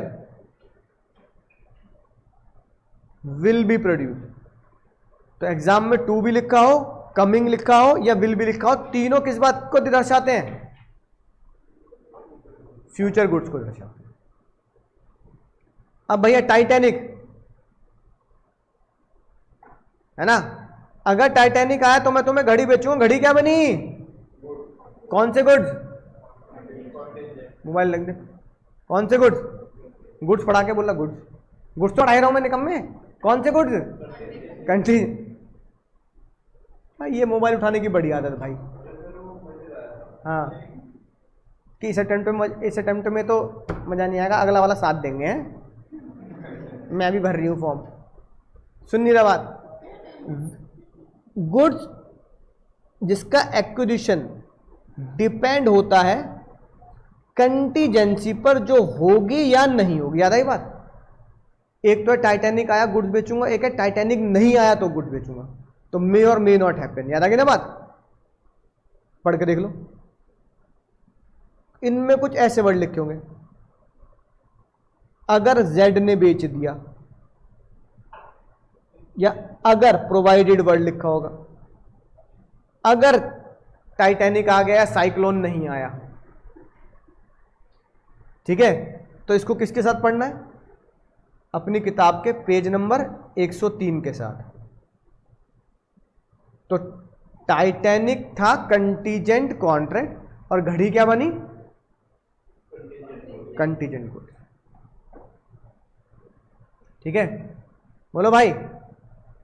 अगली बात, डेफिनेशन में क्या थी? अगली बात क्या थी बाबू? देखो क्या क्या पढ़ लिया हमने डेफिनेशन का। ये पढ़ लिया, ये पढ़ लिया, ये पढ़ लिया, है ना? अब क्या पढ़ना है? ट्रांसफर। बताओ ट्रांसफर का मतलब क्या होता है? Sales of goods. What transfer means? Ownership. यानी व्हाट प्रॉपर्टी मींस? ओनरशिप। तो ट्रांसफर मतलब सेल और प्रॉपर्टी मतलब, तो जज साहब ने बोला इसमें फालतू लिखना है क्या, एक ही लाइन लिखूंगा, transfer means, property means the ownership of the goods. अब इसमें दो खतरनाक बात आती है। एक ओनरशिप है जर्नल ओनरशिप। बाबू कौन सी ओनरशिप? एक ओनरशिप है बाबू स्पेशल ओनरशिप। कौन सी ओनरशिप? जनरल और स्पेशल। अब सुनना ध्यान से, जनरल ओनरशिप वही होती है जो तुम दुकान से सामान खरीदते हो, मैंने तुम्हें बेचा, तुमने खरीद लिया, बात खत्म, तुम उसे आगे बेच सकते हो, तुम्हारे पास ओनरशिप है। स्पेशल ओनरशिप होती है बैंक की और लाला की, है ना। तुमने अपना सामान गिरवी रखा, बाबू किसको गिरवी रखा? बैंक।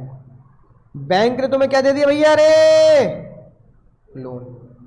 तुमने लोन रिपे नहीं किया, बैंक बेच सकता नहीं बेच सकता? अगर तुमने लोन, अब ये बताओ ऐसे कैसे बेच देगा बैंक? क्योंकि ओनर तो तुम होने लायक हो। अगर ओनर तुम हो और बैंक को तुमने सामान गिरवी रखा है तो बैंक ओनर थोड़ी हो, क्योंकि ओनरशिप तो तुम्हारे हाथ में है। फिर भी कैसे बेच देगा बैंक? तो इसी कॉन्ट्रैक्ट को हम बोलते हैं, है ना, pledge, bailment pledge. Special contract में indemnity guarantee, bailment pledge. Pledge मतलब गिरवी रखना।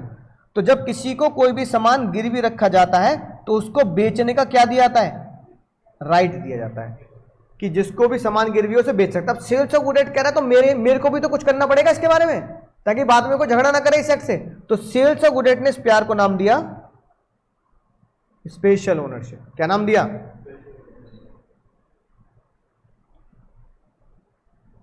कि जिसके पास रियल ओनरशिप ना हो पर सामान गिरवी की तरह रखा हो तो हम उसे क्या नाम देंगे? और स्पेशल ओनरशिप में सामने वाला बंदा बिना सामान का मालिक हुए भी उसे,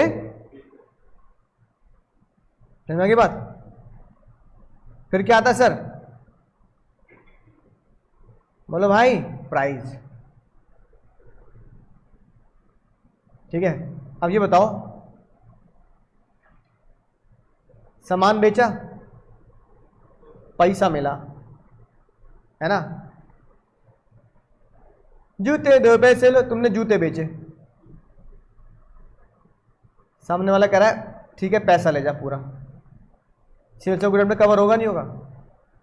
प्राइस हुआ नहीं हुआ? तुमने जूते बेचे, सामने वाला कह रहा है जूते दूंगा, जूते की जगह मिलेंगे जूते 2 लड्डू लो, लड्डू ले जा। जूते के दुकानदार को हलवाई को बेच रहा था, हलवाई कह रहा है मुझसे पैसे ले क्या करेगा, मिठाई ले जाना, लड्डू ले जा। कितने रुपए के जूते? 1000 रुपए के। 1000 रुपए के लड्डू ले जा, क्या दिक्कत है? अरे क्या दिक्कत है भाई, लड्डू ले गया वो। अब बताओ ये प्राइस होगा नहीं होगा? जूते वाला कह रहा है भैया ऐसा ना चलता, 1000 रुपए के लड्डू ले जाऊंगा तो भाई खाऊंगा थोड़ी, इतने लड्डू थोड़ी खा जाऊंगा यार, कैसी बात कर रहे हो? तो मैंने कहा चल एक काम करते हैं, 900 रुपए दे जा और 100 रुपए के लड्डू ले जा। अगली बार फिर से जूते खरीदने आया, उसने बोला जूते ले जा, 1 रुपया दे जा प्लस 999 के लड्डू ले जा। बोलो भाई प्राइस है या नहीं है? सेकंड, क्यों? कंसिडरेशन में तो समथिंग इन रिटर्न में तो कुछ भी हो सकता है। बोलो, मैंने तो पढ़ा, तुमने मुझे मोबाइल दे दिया, क्या दिक्कत है? यहां है या नहीं है? बस सेल्स ऑफ गुड पापा की इसी बात को नहीं मानता। सेल्स ऑफ गुड के पापा कंसिडरेशन में कुछ भी ले लेते हैं, यानी कि वो इमूवेबल मूवेबल बार्टर सिस्टम भी चलाते हैं। सेल्स ऑफ गुड कहता है पापा बार्टर नहीं चलाऊंगा अपने यहाँ। क्या नहीं चलाऊंगा? बार्टर नहीं चलाऊंगा। फिर पापा कह रहे हैं ये है या नहीं है? और ये क्यों? बोलो, तो मानेंगे नहीं मानेंगे? तो भाई ये बात कोर्ट में पहुंची। ये बात कहां पहुंची? तो जज ने फैसला सुनाया शेल्डन वर्सेस कॉक्स से। जज ने बोला जब तूने अपनी एक्स को प्रपोज किया था तो उसने एक सवाल पूछा होगा, बताओ कितना प्यार करते हो मुझे? शाहरुख खान की तरह क्या किया होगा तूने? ऐसे करके, और ऐसे करते करते करते चाहे पीछे गिर गया हो। तो ये बता, शाहरुख खान की तरह अगर हाथ फैलाते हो तो ये इतना प्यार कितना होता है? मतलब इतना कितना? 5 फुट, 350 किलो, लीटर में नापेगा? मतलब नपाई बताना, किलोमीटर में नापेगा, लीटर में नापेगा, कितने किलो का प्यार है? तो फिर जज ने बोला भैया क्या होना चाहिए? जज ने बोला सर ये तो स्टाइल होता है सर, मोहब्बत होनी चाहिए, है ना, मोहब्बत को नापा नहीं जा सकता। तो जज रोमांटिक टाइप के, दिलजले टाइप के जज थे। तो जज ने बोला जैसे मोहब्बत नहीं नापी जा सकती कि भैया मैं, है ना, मम्मी तुमसे कहने लगे कितना प्यार करती, मम्मी मदर्स डे आज बताओ मुझे कितना प्यार करती हो, तो है ना एक चांटे में होश आ जाएगा तुम्हें इतना, है मम्मी है कि नहीं बात, मार क्यों रही हो, तो भैया ये बताओ क्या वो किलो में नाप के देंगे तुम्हें, है कि नहीं बात। तो जज ने बोला कि भाई प्यार मोहब्बत को नापा नहीं जा सकता, ऐसी पैसे को नापा नहीं जा सकता, प्राइस का मतलब सिर्फ पैसा है। परसेंटेज बताई जज ने, बताओ पूरे लॉ में कहां लिखा है कि 10% होना ही होना चाहिए या 1% होना ही होना चाहिए। वे 1000 रुपए में 1 रुपया तो 0.1% हो गया ना, 1% हो गया मान लो, है ना 0.1। तो फिर जज ने बोला सबसे खतरनाक बात यह, कंसिडरेशन में B partly in money because law does not prohibited the partial money, और पार्शल मनी कितनी ये आज तक किसी ने नहीं बताया। तो दैट मीन्स 1 रुपये के बदले तुम 999 के लड्डू ले रहे हो, 1 रुपया भी क्या माना जाएगा, वैलिड प्राइस माना जाएगा। और ये मैंने पहले बता दिया, पप्पा पापा पापा के सारे गुण किसमें आने हैं, तो जो भी तुमने वहां पढ़ा है ना वो सब यहां लगना है। Offer, acceptance, minority, consideration, free consent, capacity, सब इसमें लगने हैं, ब्रीच व्रीच सब। बोलो दीदी समझा की बात है ना। अब ये तो मुद्दे की बात हो गई, अब कुछ बच्चों वाली बात कर लेते हैं। बताओ बाबू एग्रीमेंट और एग्रीमेंट टू सेल में क्या फर्क है। कई बार ये आ जाता है डायरेक्ट क्वेश्चन, पता लगा 4 मार्क्स में आ गया, तो 4 मार्क्स में 4 5 6 पॉइंट तो लिखने पड़ेंगे ना। यहां पर प्रॉपर्टी यानी कि ओनरशिप, ओनरशिप कब जाती है, और एग्रीमेंट टू सेल में लिख दोगे एग्जाम में, कोई दिक्कत नहीं, आसान है। अगर तुमने सामने वाले को ओनरशिप दे दी तो रिस्क भी किसका हो गया, उसी का। कौन, और तुमने कहा ओनरशिप तो लूंगा परसों, परसों बनाएगा समोसे, कल को मैदा खराब हो गया, आलू खराब हो गए, तो रिस्क किसका है, risk not transfer to buyer को ट्रांसफर नहीं होता। बचपन की कहानी, क्या तुम्हें याद है गाना गाते हुए, एग्जीक्यूटेड हो गया नहीं होगा, क्योंकि काम दोनों तरफ से हो चुका है। फ्यूचर में सामान बेचोगे ना तो क्या बना, आज के नए खतरनाक वर्ड, जज साहब ने बोला सेल में राइट जिंदा होता है जस इन रैम। जस इन रैम का मतलब होता है राइट अगेंस्ट द। अब देखो मान लो तुम्हारे घर पे सामान आ गया और वो खराब निकला, तो दुकान पे जाके क्या बोलते हो, दुकान पे क्या करते हो, चप्पल निकाल के सैलून में बजाना शुरू, नहीं ना, क्या करते हो, वापस करके क्या बोलते हो, पैसे लौटा दे भाई, ये दुकान सामान ले गलती कर दी, पैसे लौटा दे। इसका मतलब ये हुआ कि तुमने दुकानदार को कुछ नहीं बोला, तुमने सामान को लौटा दिया। तो यानी तुमने सामान मतलब प्रॉपर्टी के ऊपर ही तो कार्रवाई करी कि भाई या तो नहीं दे दे या फिर तू प्रॉपर्टी का अपने पास रख और मुझे पैसा दे दे। तो तुमने सेल में क्या लगाया, राइट अगेंस्ट द। अब सुनना ध्यान से अगली बात, फ्यूचर गुड्स है, एडवांस दिया है, समझ रहे हो बात को, फ्यूचर गुड्स है, एडवांस दिया है। केक कटना था, सब में बंटना था, उसने केक तुम्हारा बना के किसी और को बेच दिया, तो बताओ राइट गुड्स के खिलाफ होगा, गुड्स तो है ही, गुड्स तो जिंदा ही नहीं है। वो कह रहा भैया गलती से 2 नाम सेम थे, तुम्हारा नाम उसका नाम सेम था, भैया वो गुड वो ले गया, भैया मेरी गलती हो रही है, भैया मेरे गलती हो गई, मेरे मुंह से निकल गए, भैया मेरे गलती हो गई। तो तुम कह रहे हो भाई गलती तेरी, यहाँ भाई मैं इतने दिन से है ना केक ऑर्डर पे दे रखा था, बढ़िया केक मंगाते, अब ऐसी जो तेरी दुकान पे रखा होगा वही खरीदना पड़ेगा, बताओ यार। तो कह रहा सॉरी भैया सॉरी, गलती हो गई। तो गुड्स मिल सकता है क्या, तो जब गुड्स मिल ही नहीं सकता तो राइट अगेंस्ट द गुड्स तो आएगा नहीं, लेकिन उसका कॉलर तो पकड़ लोगे, पैसे भी देगा और तू डैमेज भी देगा। तो जज ने बोला फ्यूचर सेल में अगर सामने वाले ने तुम्हारे साथ धोखा कर दिया, सेलर ने, तो तुम्हारा सेलर के खिलाफ राइट होगा बाबू, राइट अगेंस्ट द पर्सन। यहां पर्सन कौन है, या बायर, है ना, सेलर या बायर कुछ भी कहता है ना। फ्यूचर गुड्स में उसने तुम्हें क्या दे दिया, गुड्स दे दिया, तुम उसे पैसे नहीं दे रहे, तो right against the person. Right against the person को बोलते हैं जस्ट इन पर्सोनम। अब तुम्हें सोनम तो दिख रहा होगा, सोनम गुप्ता बेवफा है, तो नालायक अगर तुम्हें सोनम दिख रही है तो पर्सन भी तो दिखना चाहिए। है ना। तो राइट अगेंस्ट द पर्सन, पर नहीं सर पर्सन नहीं, सोनम ही दिखती है कि नहीं बात, जस्ट इन पर्सन याद हो जाएगा आसानी से। अगली बात, इसी को इससे जोड़ते हैं। सेलर ने धोखा दे दिया, सेल में क्या राइट है? सेल का मतलब यह है कि तुमने सेल का कॉन्ट्रैक्ट कर लिया, पैसा दे दिया, तुम आराम से बैठे, सेलर कह रहा तुझे नहीं बेचा, तेरी शक्ल पसंद नहीं आई, तुझे नहीं बेचूंगा, जमा ही लेता रहे क्लास में, तो तुझे नहीं बेचूंगा। क्या करेगा सेल? बायर, बायर का पहला राइट, बेचना तो पड़ेगा बेटा, बेचना तो पड़ेगा। एडवांस ले लिया, बैठा के रखा है मुझे, अभी समोसे बनेंगे, बैठ जाओ भैया, आधे घंटा लग रहा है बस, तुम्हारे समोसे बना रहा हूं, ताजी बनाऊंगा, है ना। और साथ में जो तुम उसके साथ झगड़ा कर रहे हो, तुम्हें जो देर हो रही है उसके क्या लोगे? क्योंकि सेल करते टाइम पर तुम्हें क्या नहीं मिल रहा? बोलो।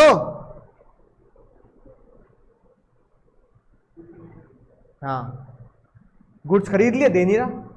फ्यूचर गुड्स में क्या होगा? फ्यूचर गुड्स में ये हुआ, मान लो कि तुमने कहा भैया मेरा अगले हफ्ते बर्थडे है, मैं केक लेने आऊंगा अगले सोमवार को, उसका शनिवार रविवार को मैसेज वो आ गया, भैया हमारी दुकान बंद हो रही है भैया, ये ना ये गवर्नमेंट वाले सील कर रहे हैं, है ना। वो तुम्हारे साथ धोखा कर रहा है। अब क्या होगा? अब तुम्हें उसने टाइम से पहले बता दिया फ्यूचर गुड्स में, तो ड्यू डेट तो आई नहीं, तो इसे हम नाम देते हैं एंटीसिपेटरी ब्रीच। क्या नाम देते हैं बाबू? लिख लेना साथ साथ। और बाबू इसे क्या नाम देते हैं? Actual breach. तो एंटीसिपेटरी ब्रीच में आप उससे डैमेजेस क्लेम कर लेना और अपने केक दोबारा किसी और से बनवा लेना। बोलो बात समझ आ गई? याद रहेगी बात? अच्छा बताओ, अगर सेल हो गई तो लॉस कौन झेलेगा? बायर। सेल हो गई ना। एक बात ध्यान रखना जीवन में, जिसकी लाठी, इसका मतलब जिसकी ओनरशिप, जिसकी ओनरशिप, और फ्यूचर गुड्स में एग्रीमेंट टू सेल में सेलर झेलेगा, है ना। बात समझ में आ गई? सर अगली बात, हायर परचेज। कुछ भी नहीं, ईएमआई पे सामान खरीदा है, मोबाइल लिया होगा, स्कूटी ली होगी, कार ईएमआई पे, उस ईएमआई सिस्टम को आज के जमाने में इस ईएमआई सिस्टम को पुराने जमाने में हायर परचेज बोलते हैं। लेकिन तुम कहोगे सर ईएमआई तो और भांति भांति प्रकार से भी आ सकती है, तो ये कैसे प्रूफ होगा कि ये ईएमआई हायर परचेज होगी? हायर परचेज के अलावा कोई और नाम नहीं आएगा। केस पहुंचा ली वर्सेस बटलर। क्या पहुंचा भैया? आज का तीसरा केस। पहला बोलना स्टेट ऑफ गुजरात वर्सेस, दूसरा बोलना शेल्डन वर्सेस कॉक्स, और तीसरा ली वर्सेस। 3 केस हैं आज के। ली वर्सेस बटलर में ये जज साहब का फैसला आया, किसी भी ईएमआई सिस्टम में तुम अगर आखिरी ईएमआई भरने से मना कर सकते हो कि ना भर रहा, कल ले क्या कर लेगा, कल ले क्या कर लेगा, ना दे रहा ईएमआई, है ना, ये राइट है तुम्हारे पास, तो दुनिया की कोई ताकत उसे हायर परचेज कहने से नहीं रोक सकती। वो हायर परचेज ही एग्रीमेंट है और कोई नहीं है। तो ईएमआई कॉन्ट्रैक्ट करते टाइम पे ये पढ़ लेना, क्या तुम्हारे पास ये वाला राइट है? कहीं ऐसा तो नहीं है कि भैया मैं ईएमआई ना भरूं, पुलिस आ जाए घर में, देने पड़ेंगे। जैसे बैंक की ईएमआई मत भरो, तुम लोन ले लिया बैंक से, तो भाई पुलिस तक के वो है वो कि पहले तो बैंक का रिकवरी एजेंट आया करेंगे, डराएंगे, कोर्ट से नोटिस देंगे, तब भी नहीं माने तो क्या होगा? बैंक तुम्हारे ऊपर केस करके पुलिस बुला सकता है। लेकिन अगर मैं कोई और सामान खरीद रहा हूं तो क्या मेरे पास ये राइट है कि मैं उसके मुंह पे बोल दूं नहीं दे रहा ईएमआई, बोल क्या कर लेगा? अगर ये राइट है तो वो राइट किस में जनरेट होता है? Hire purchase. ये लिखिए बात, receiver has the right to terminate the agreement before the property is passed. अच्छा, प्रॉपर्टी कब पास होती है? लास्ट ईएमआई पर। Property passed on last EMI पे। जैसे कार के साथ यही तो होता है बाबू, कार की तुमने 60 इंस्टॉलमेंट बनवा ली, तो कार तुम्हारी नहीं है, कार बैंक की है। तुम तो बेली हो रे, बेली क्या हो तुम? समझ में आई बात? ऐ थोड़ी कार बैंक से लोन ले लिया कार का, फिर कार किसी और को बेच दी। यहाँ बैंक को लूट लिया, वहां ग्राहक को लूट लिया, तो तुमने तो एक कार पे डबल पैसा कमा लिया। भाई मैंने कार लोन लिया 10 लाख का, बैंक ने दे दिया, मैंने वो 10 लाख की कार तुम्हें बेच दी, वहां बैंक से लोन ले ली, यहाँ तुमसे 10 लाख ले लिए।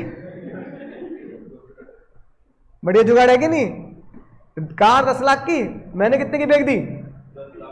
20 लाख में बेच दी। 10 बैंक से ले लिए लोन और 10 तुमसे ले लिए, है कि नहीं बात? नहीं, तुम्हें तो 10 की पड़ी, तो 10 का तो प्रॉफिट कर लिया तुमसे। तुम्हें तो मैंने कहा 10 की 10 की ले ले, तुमने कहा ठीक है। बैंक से कहते लोन दे दो, बैंक ने मेरे खाते में लोन डाल दिया, ठीक है भाई, है ना? समझ में ना बात? तो जज ने बोला ऐसा नहीं हो सकता, अगर तुमने ईएमआई सिस्टम पे लिया है तो तुम तभी बेच सकते हो इसको जब तुम्हारे पास ओनरशिप आ जाए। ओनरशिप कब आएगी? तो अगर आखिरी ईएमआई से पहले तुम्हारे पास क्या है? मना करने की पावर है, तो वो क्या है? Hire purchase. पर इतना आसान नहीं होता ये कि तुमने आखिरी ईएमआई से पहले मना कर दिया मैं नहीं दे रहा, तो बैंक वाले गाड़ी तो ले जाएंगे, साथ में जो गाड़ी की वैल्यूएशन करेंगे तो जितना डेप्रिशिएबल अमाउंट होना चाहिए वो नहीं आया है, उससे कम तुम्हें पे करना पड़ेगा। ये नहीं कि टायर निकाल लिए उसके। एक काम करते हैं, अब तो बैंक ले ही जाएगा गाड़ी, म्यूजिक सिस्टम निकाल ले इसका, गद्दी खोल के रुई निकाल ली, अपने गद्दे बना लेंगे, तकिए बनवा लेंगे इसके। समझ में आई ना बात? ऐसा नहीं होता भाई, बैंक प्रॉपर वैल्यूएशन करेगा, कहेगा ठीक है तू आखिरी ईएमआई नहीं भर रहा, कार सरेंडर कर दे। हमने कहा कर लो सरेंडर कार, तो फिर कार की वैल्यू भी कराई जाती है कि पता लगा डेप्रिशिएट होने के बाद 10 लाख की गाड़ी 2 लाख की होनी चाहिए, तुमने खोखली कर रखी है वो, है कि नहीं बात?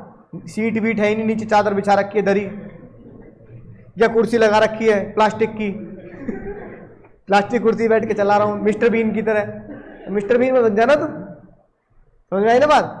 हाँ ये है कि अगर तुम लॉस झेलने के लिए तैयार हो और तुम कह रहे हो कि भैया मैं ईएमआई नहीं भरना चाहता, तो ठीक है, जज साहब कह रहे ईएमआई मत भर। तो बताओ हायर परचेज क्या होता है?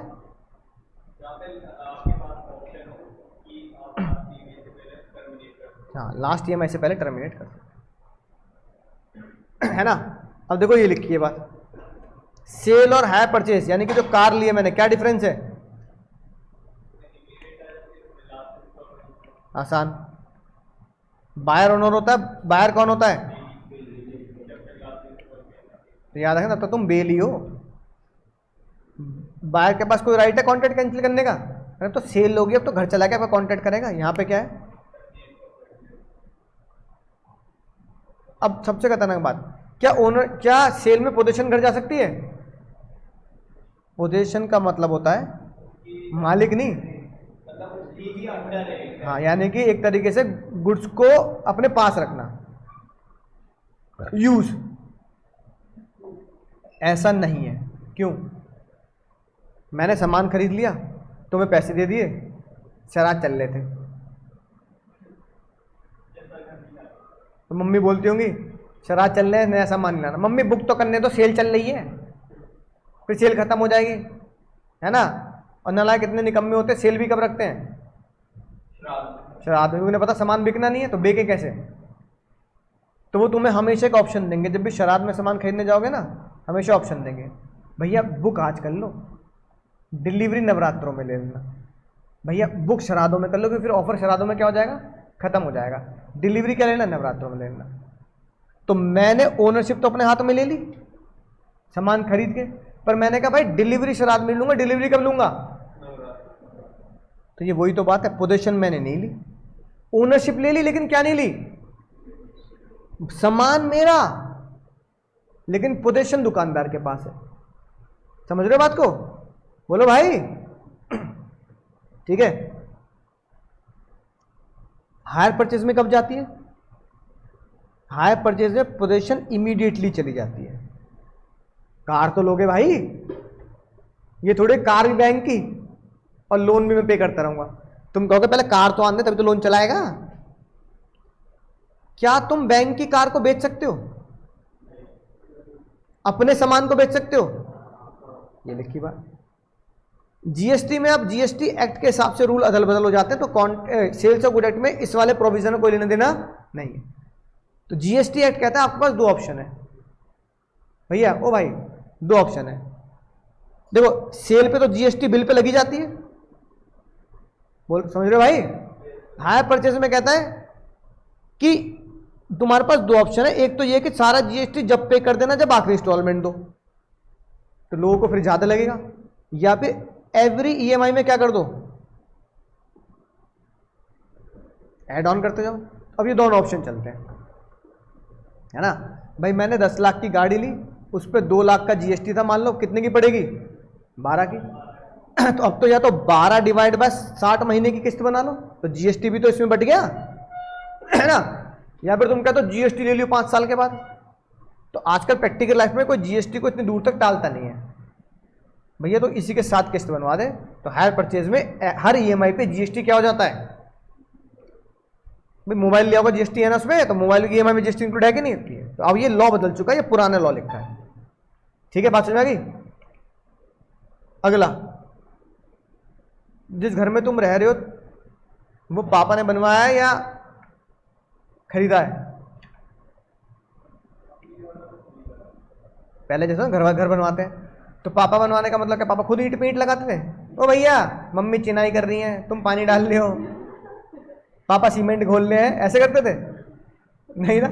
लेकिन फिर भी पिताजी बनवाते तो कहते भैया मेरे पापा ने घर बनवाया है। बोलो हाँ, अब सुनना ध्यान से। पापा ने लेबर को बुलाया होगा, लेबर ने घर बनवाया होगा, लेबर घर बनाते वही लेट गई, हमने बनाया हमारा है।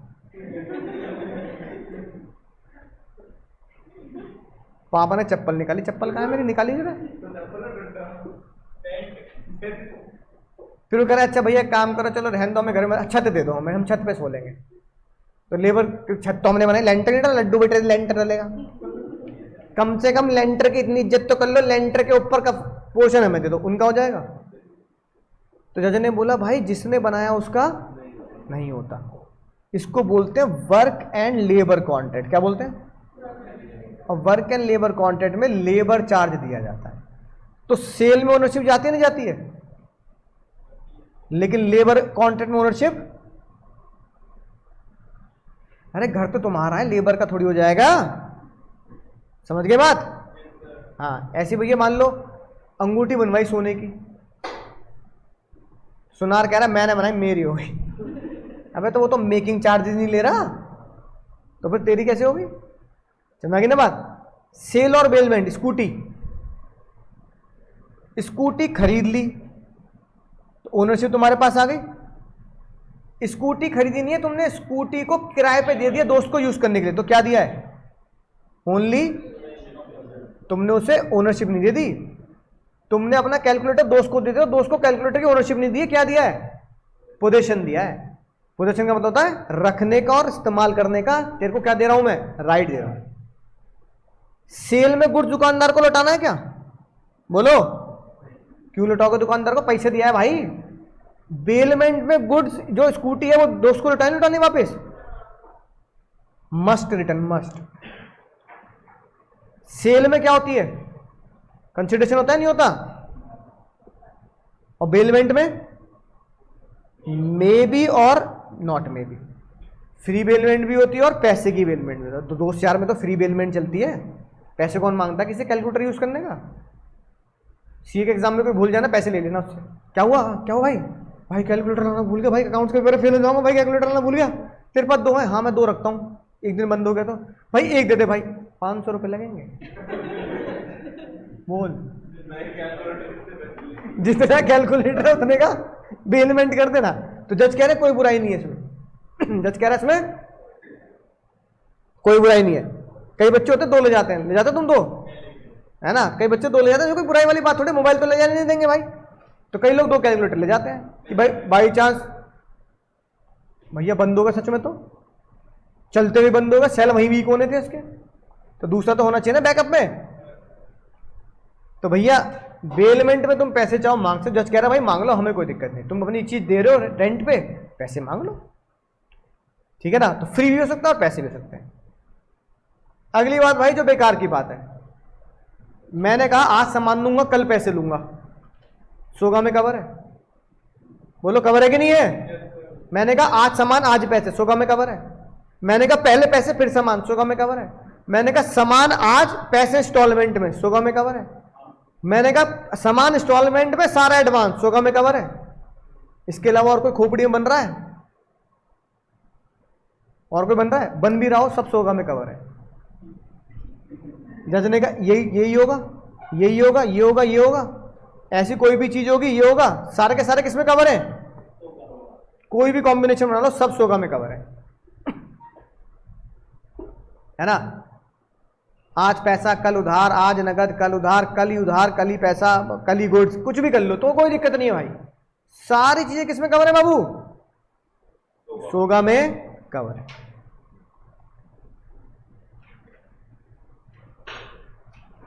अब ये बात जो तुम कॉन्ट्रैक्ट में पढ़ चुके, इसलिए लड्डू बात है, ये बात तुम कॉन्ट्रैक्ट में पढ़ चुके हो, रिश्ता वही,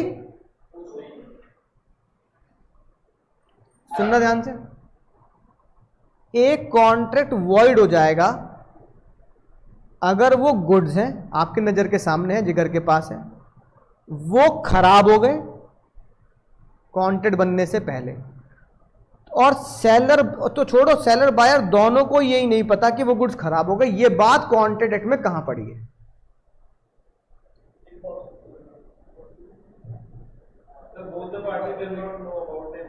हाँ, इनिशियल इम्पॉसिबिलिटी, याद आई बात, सेक्शन 56, अब तक 56 नाना पाटेकर भूल गए रे, ये बात तुमने section 56 of Indian contract act में पढ़ी है कि जब मैं कॉन्ट्रैक्ट कर रहा था तो वो गुड्स नजर के सामने जिगर के पास जैसे थे, हॉर्स वाला है, जब मैं कॉन्ट्रैक्ट में एंटर कर रहा था उससे पहले वो गुड्स खराब हो गए, यानी वो घोड़ा मर चुका था, और उसके मरने पर सेलर का कोई गलती नहीं थी कि सेलर ने जहर दे दिया, तो वहां पे हम इसे पढ़ते थे initial impossibility, therefore contract is void because of initial impossibility, याद आ गई बात। हाँ, और यही हम बायलैटरल मिस्टेक में भी पढ़ते थे। अब जो सेक्शन 56 और बायलैटरल मिस्टेक है उसे सेल्स ऑफ गुड एक्ट में सेक्शन 7 बना के डाल दिया, और इट इज कॉल्ड इनिशियल, पापा इसे इनिशियल इंपॉसिबिलिटी बोलते हैं, बच्चा इसे डिस्ट्रक्शन ऑफ गुड्स बोलता है। पापा क्या बोलते हैं, पापा बोलते हैं इनिशियल इंपॉसिबिलिटी, बच्चा बोलता है डिस्ट्रक्शन ऑफ गुड्स। पापा कह रहे हैं नाम बदल ले, डीएनए ना बदल सकता, तू अपना खून नहीं बदल सकता, बदल ले, नाम बदल ले, सेक्शन भी बदल ले, तूने 56 का क्या बना दिया 7, बस ये तो कर लेगा ज्यादा। केस पढ़ना जरा, यही तुम्हारे एग्जाम में आ जाएगी केस स्टडी। ये एग्जाम में टपक जाएगी 2 नंबर 2 नंबर 4 नंबर में।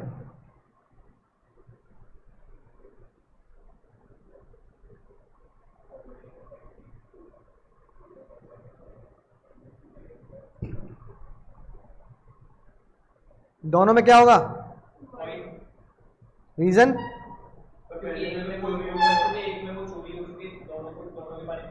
यानी कि दोनों ही क्या हो चुके हैं, पेरिश और डैमेज, है कि नहीं बात। पेरिश यहां पे आ जाएगा, डैमेज में क्या आ गया, स्टोन, या तो मेरे हिसाब से बेकार हो गए या फिर वो क्या हो गए, डैमेज हो गए।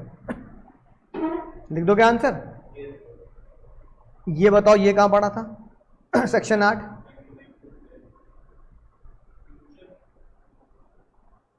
कॉन्ट्रैक्ट वॉइड हो जाएगा अगर तुमने किया है एग्रीमेंट टू सेल, यानी फ्यूचर का कॉन्ट्रैक्ट किया है, तो कॉन्ट्रैक्ट फ्यूचर का हो गया, गुड्स खराब हो गए, इसमें सेलर की कोई गलती नहीं है, और गुड्स एग्रीमेंट टू सेल को सेल बनने से पहले खराब हुए हैं, समझ गए।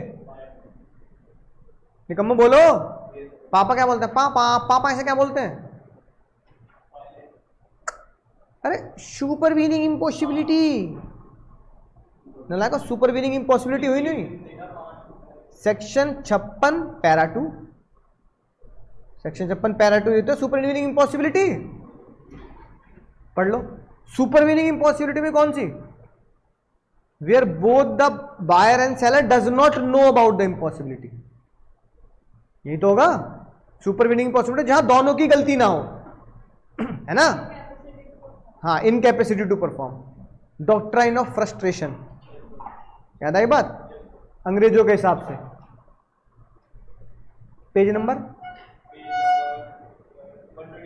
हाँ, तो पेज अपनी बुक का 126 चार्ट बन रहा होगा सुपरवीनिंग इम्पॉसिबिलिटी का, बन रहा है ना।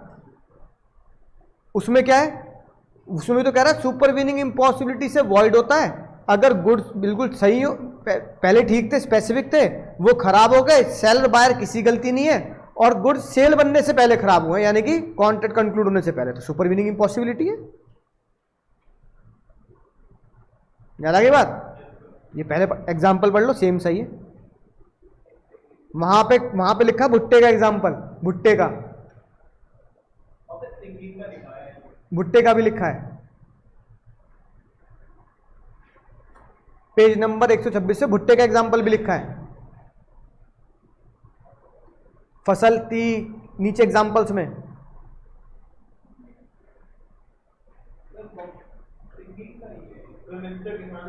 हाँ मिस्टर किसान, हाँ वीट का एग्जाम्पल है, मतलब वही, ठीक है ना, सेम ही तो है, ये पढ़ लो, चलो कोई बात नहीं, ये तो पढ़ो। एक्स ने बोला 10 टन आलू बेच दूंगा तुझे, एक्स की कोई गलती नहीं थी, सारे आलू की फसल खराब हो गई, तो इससे तुम क्या बोलोगे, सुपरवीनिंग इम्पॉसिबिलिटी वहां, और यहां क्या बोलोगे, destruction of goods in case of agreement to sell. अब क्वेश्चन में ध्यान से पढ़ लेना एंड में क्या लिखा है। अगर एंड में लिखा है डिसाइड द केस एज पर इंडियन कॉन्ट्रैक्ट एक्ट, तो बाबू 56 से देना आंसर, और लिखा है डिसाइड एज पर सोगा, तो देना है, यही गलती करता बच्चा, ये नहीं देख रहा कि क्वेश्चन किससे पूछ रहा है, सोगा से या कॉन्ट्रैक्ट से, बस लिख दो बस, है ना। तो सोगा से पूछा तो 56 लिखने की जरूरत नहीं है, 56 तो मैंने यहां लिखवा दिया ताकि तुम्हें पता रहे कि सेम केस वहां भी है और सेम केस यहां भी है, और जब मैं सॉल्व करूंगा तो किस एक्ट से आंसर देना है। बोलो भी बात समझ में आ गई। तो भाई आज की आखिरी बात, और ये आई सितंबर 24 में। अब पहले बताता हूं क्या है, सोगा भूल जाओ, कॉन्ट्रैक्ट में आओ। अगर तुम और मैं किसी चीज का कॉन्ट्रैक्ट करते हो, उसका पैसा कौन डिसाइड करता है बाबू, पैसा कितने रुपए में कॉन्ट्रैक्ट होगा, पैसा कौन डिसाइड करता है, पैसा, और बायर मोल भाव करके, तो कॉन्ट्रैक्ट में लिख दो। क्या कोई और तरीका हो सकता है, क्या थर्ड पर्सन डिसाइड कर सकता है, बिल्कुल कर सकता है। अरे तो मैंने तुम्हें लॉ की फीस बताई है क्या, लॉ की फीस किसने बताई, पढ़ा मैं रहा हूं, पढ़ तुम रहे हो, लेकिन पैसा कौन बता रहा है, तो मैडम होगी वैल्यूअर, है ना, कि कोई थर्ड पर्सन भी हमारे कॉन्ट्रैक्ट का पैसा डिसाइड कर सकता है, इसमें क्या बुराई है। अब ये कहां होता है कि पैसा जब डिसाइड होगा जिस दिन डील करेंगे, ऐसा होता है बाबू गोल्ड में या शेयर्स में। अब मैं तुमसे कह दूं रिलायंस का शेयर 2030 में खरीदूंगा 3000 का, अरे 2030 में हो सकता है वो कितना पहुंच जाए, 5000 6000 पहुंच जाए, है कि नहीं बात। तो आज चल रहा मान लो 3000 का, इसका मतलब थोड़ी है। मैंने कहा तब डिसाइड करें, गोल्ड में तो होता है जिस दिन सोना बेचने जाओगे उस दिन का रेट लग जाएगा, तो पैसा डिसाइड हो गया, ये बात तो समझ में आ गई। अच्छा अगर पैसा डिसाइड ना कर पाए तो क्या होगा, मर गया पैसा, मैंने तुम्हें सामान बेचा, तुम्हारे घर पे डिलीवर कर दिया, उसका पैसा डिसाइड नहीं कर पा रहे तुम और मैं, अब तो इसका थोड़े पैसे मान लोगे मेरे, जज ने लिख दी ये बात।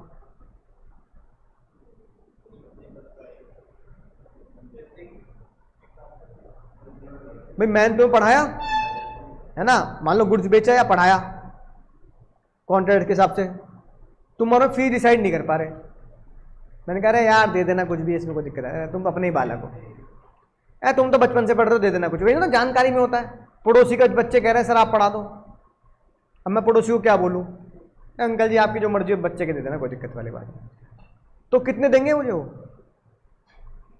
जज ने बोला भाई रीजनेबल तो दे देना, ज्यादा ही मत दो और इतने कम भी मत दो, क्या दे दो, अगर दो लोग प्राइस डिसाइड नहीं कर रहे तो रीजनेबल देख लेना मार्केट में कितना चल रहा है, ठीक है। अब आता है एग्जाम में जो क्वेश्चन आया, अब ये बताओ, एग्जाम में क्वेश्चन है, सुनना ध्यान से बाबू। जज साहब ने बोला कि एक बंदा है जो तुम्हारे प्राइस डिसाइड कर सकता है, उसका नाम है वैल्यूअर। क्या नाम है? वैल्यूअर आएगा, प्राइस डिसाइड कर देगा। अब वैल्यूअर जब आएगा तो उसके लिए सेपरेट सेक्शन बना दिया 10, वैल्यूअर के लिए अलग सेक्शन बना दिया, जो तुमसे सितंबर 24 में पूछ लिया। तो जज साहब ने लिखा, अगर कोई भी सामान कोई बंदा किसी को बेचता है तो थर्ड पार्टी वैल्यूअर बन के प्राइस को डिसाइड करने आ सकती है। बोलो। हाँ ठीक है, जैसे भाई तुम्हें कोई गड़ी हुई कहीं तलवार मिल गई, एंटीक है ना। अब ये बताओ, अच्छा जो मेरे पास सिक्का है जो मैंने तुम्हें दिखाया 1903 का है, अभी वो 1 रुपये कीमत है उसकी, और तुम्हें लगेगा 1 लाख है, वैल्यूअर बताएगा कितनी होगी। नहीं, मैंने चेक करवाया था 800 850 रुपये अभी इसलिए। क्यों बेच देता? बढ़ जाएगी धीरे धीरे, है ना। कम से कम 10,000 का तो बिके यार। तो अभी तो ऐसा नहीं कि मैं तुम्हें कह दूं कि भैया ले ले 5 में ले ले चल, तुमने कहा रहा 200 150 साल पुराना सिक्का मिल रहा है 5,000 में ले लेता हूँ। अरे नहीं भाई, चेक करा लो पहले से। 150 साल होने का मतलब ये नहीं कि उसकी वैल्यूएशन इतनी ज्यादा। क्यों? क्योंकि ये सिक्के बहुत सारे थे। जब मेरी दादी के पास थे तो सबकी दादी के पास थे।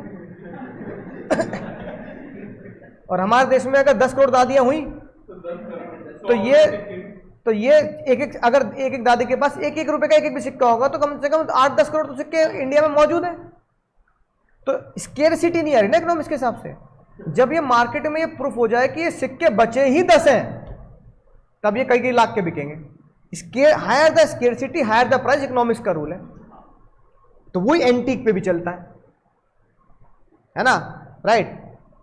अब जैसे कई बार हिस्ट्री चैनल में देखता हूं तो उसमें हिस्टोरिक इवेंट दिखाते हैं, तो उसमें दिखाया कि भाई एक बंदे को अपने घर की खुदाई कर रहा था वो, तो उसमें उसे वर्ल्ड वॉर 2 की बंदूक मिली, वर्ल्ड वॉर 1 की, कि वर्ल्ड वॉर 1 में इस तरह की बंदूक मिली। अरे वो कम से कम बिकी उसकी 20-25 हज़ार डॉलर में। नहीं गवर्नमेंट नहीं, वहां पे वो प्राइवेट ही होता है। तो 20-25 हज़ार एंटीक, क्योंकि उस समय की बंदूक किस तरह की चलती थी, वो रेयर बंदूक थी। तो स्केर्सिटी पे डिपेंड करता है कि पता लगा वर्ल्ड वॉर 2 हो रही है, मान लो 1920 की बात, और ये सिक्का है कितने का, 1903 का। उसकी क्या है ज़्यादा है, एक तो वर्ल्ड वॉर से रिलेट हो गया और ऊपर से वो एंटीक बंदूक थी, मतलब जो सिर्फ और सिर्फ वर्ल्ड वॉर के दौरान, है ना, अमेरिकन गवर्नमेंट ने लिमिटेड ही बनाई थी हाई प्रोफाइल सोल्जर्स के लिए। उस पर डिपेंड करता है। तो वैल्यूअर आया, अच्छा वैल्यूअर आया, उसने सिक्के की कीमत लगाई 700 रुपए। मेरे दिमाग में चल रही थी कम से कम 8-10 हज़ार होगी। मैं क्या करूंगा? नहीं, मैं बेकार वैल्यूअर है, नकली वैल्यूअर, टुच्चे लोग छुट रहे हैं, मैं नहीं ले रहा, दूसरे बुलाया जाएगा। अब वो कह रहा है सर आप मेरी बात यकीन करो ना करो, दूसरा भी जो आएगा वो इतना ही बताएगा, भैया मेरी फीस दे दो मैं जा रहा हूं। तो मैंने उसको भैया डांट डूट के भगा दिया, झूठ बोल रहा है तू।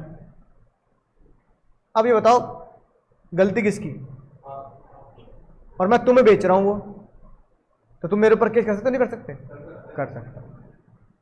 जज ने कहा जो वैल्यूअर को भेज रहा है वापस, दूसरी वाली पार्टी के लिए वो कॉन्ट्रैक्ट क्या बन गया? वॉइड। आप उस कॉन्ट्रैक्ट को क्या कर सकते हो? वॉइड कर सकते हो। देखो लिखी बात, उस एग्रीमेंट को आप क्या कर सकते हो? अवॉइड कर सकते हो।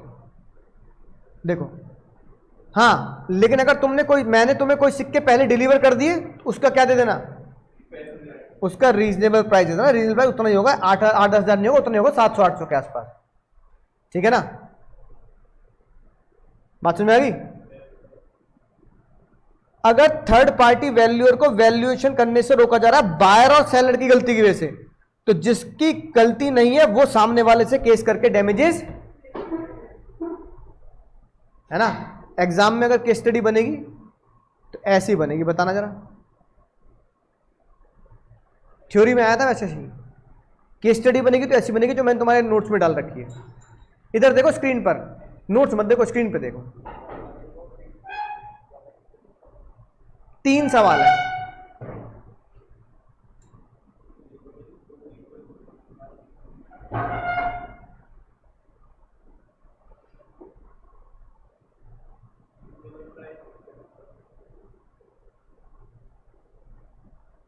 बोलो भाई।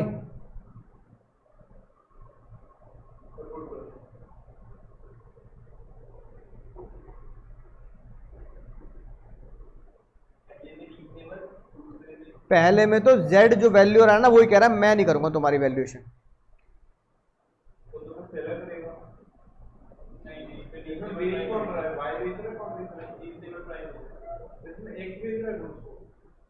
हाँ x 2y लिखा है ना, दूसरे में x ने भगा दिया और तीसरे में y ने भगा दिया। पहले में तो उसमें void हो जाएगा, 25 बैक का पेमेंट देना पड़ेगा। और दूसरे में x की साइड से x की पॉइंट से हुआ है ना, तो y की साइड से वो वॉइडेबल हो जाएगा ना। और x की साइड से वॉइडेबल हो जाएगा। सही बात, दोनों वॉइड कर देंगे। देखो एग्रीमेंट बेकार हो गया, y को 25 पैसे का देना पड़ेगा। हाँ दूसरा नहीं, वॉइड एक तरीके से वॉइड ही बोला जज ने ना। दूसरा एग्रीमेंट भी क्या होगा कि वो मना कर रहा है, वॉइड है, बाकी का रीजनल प्राइस है ना। और साथ में खतरनाक बात ये, और तीसरे में किसी गलती थी वाई की, तो बात समझ में आई। ये जो एग्जांपल है आईसीआई की बुक में लिखा है, पढ़ के देख लो।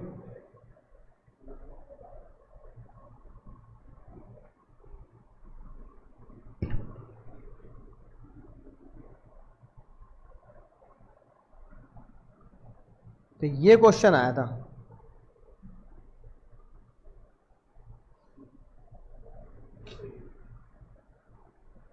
ठीक है, समझ गए ना।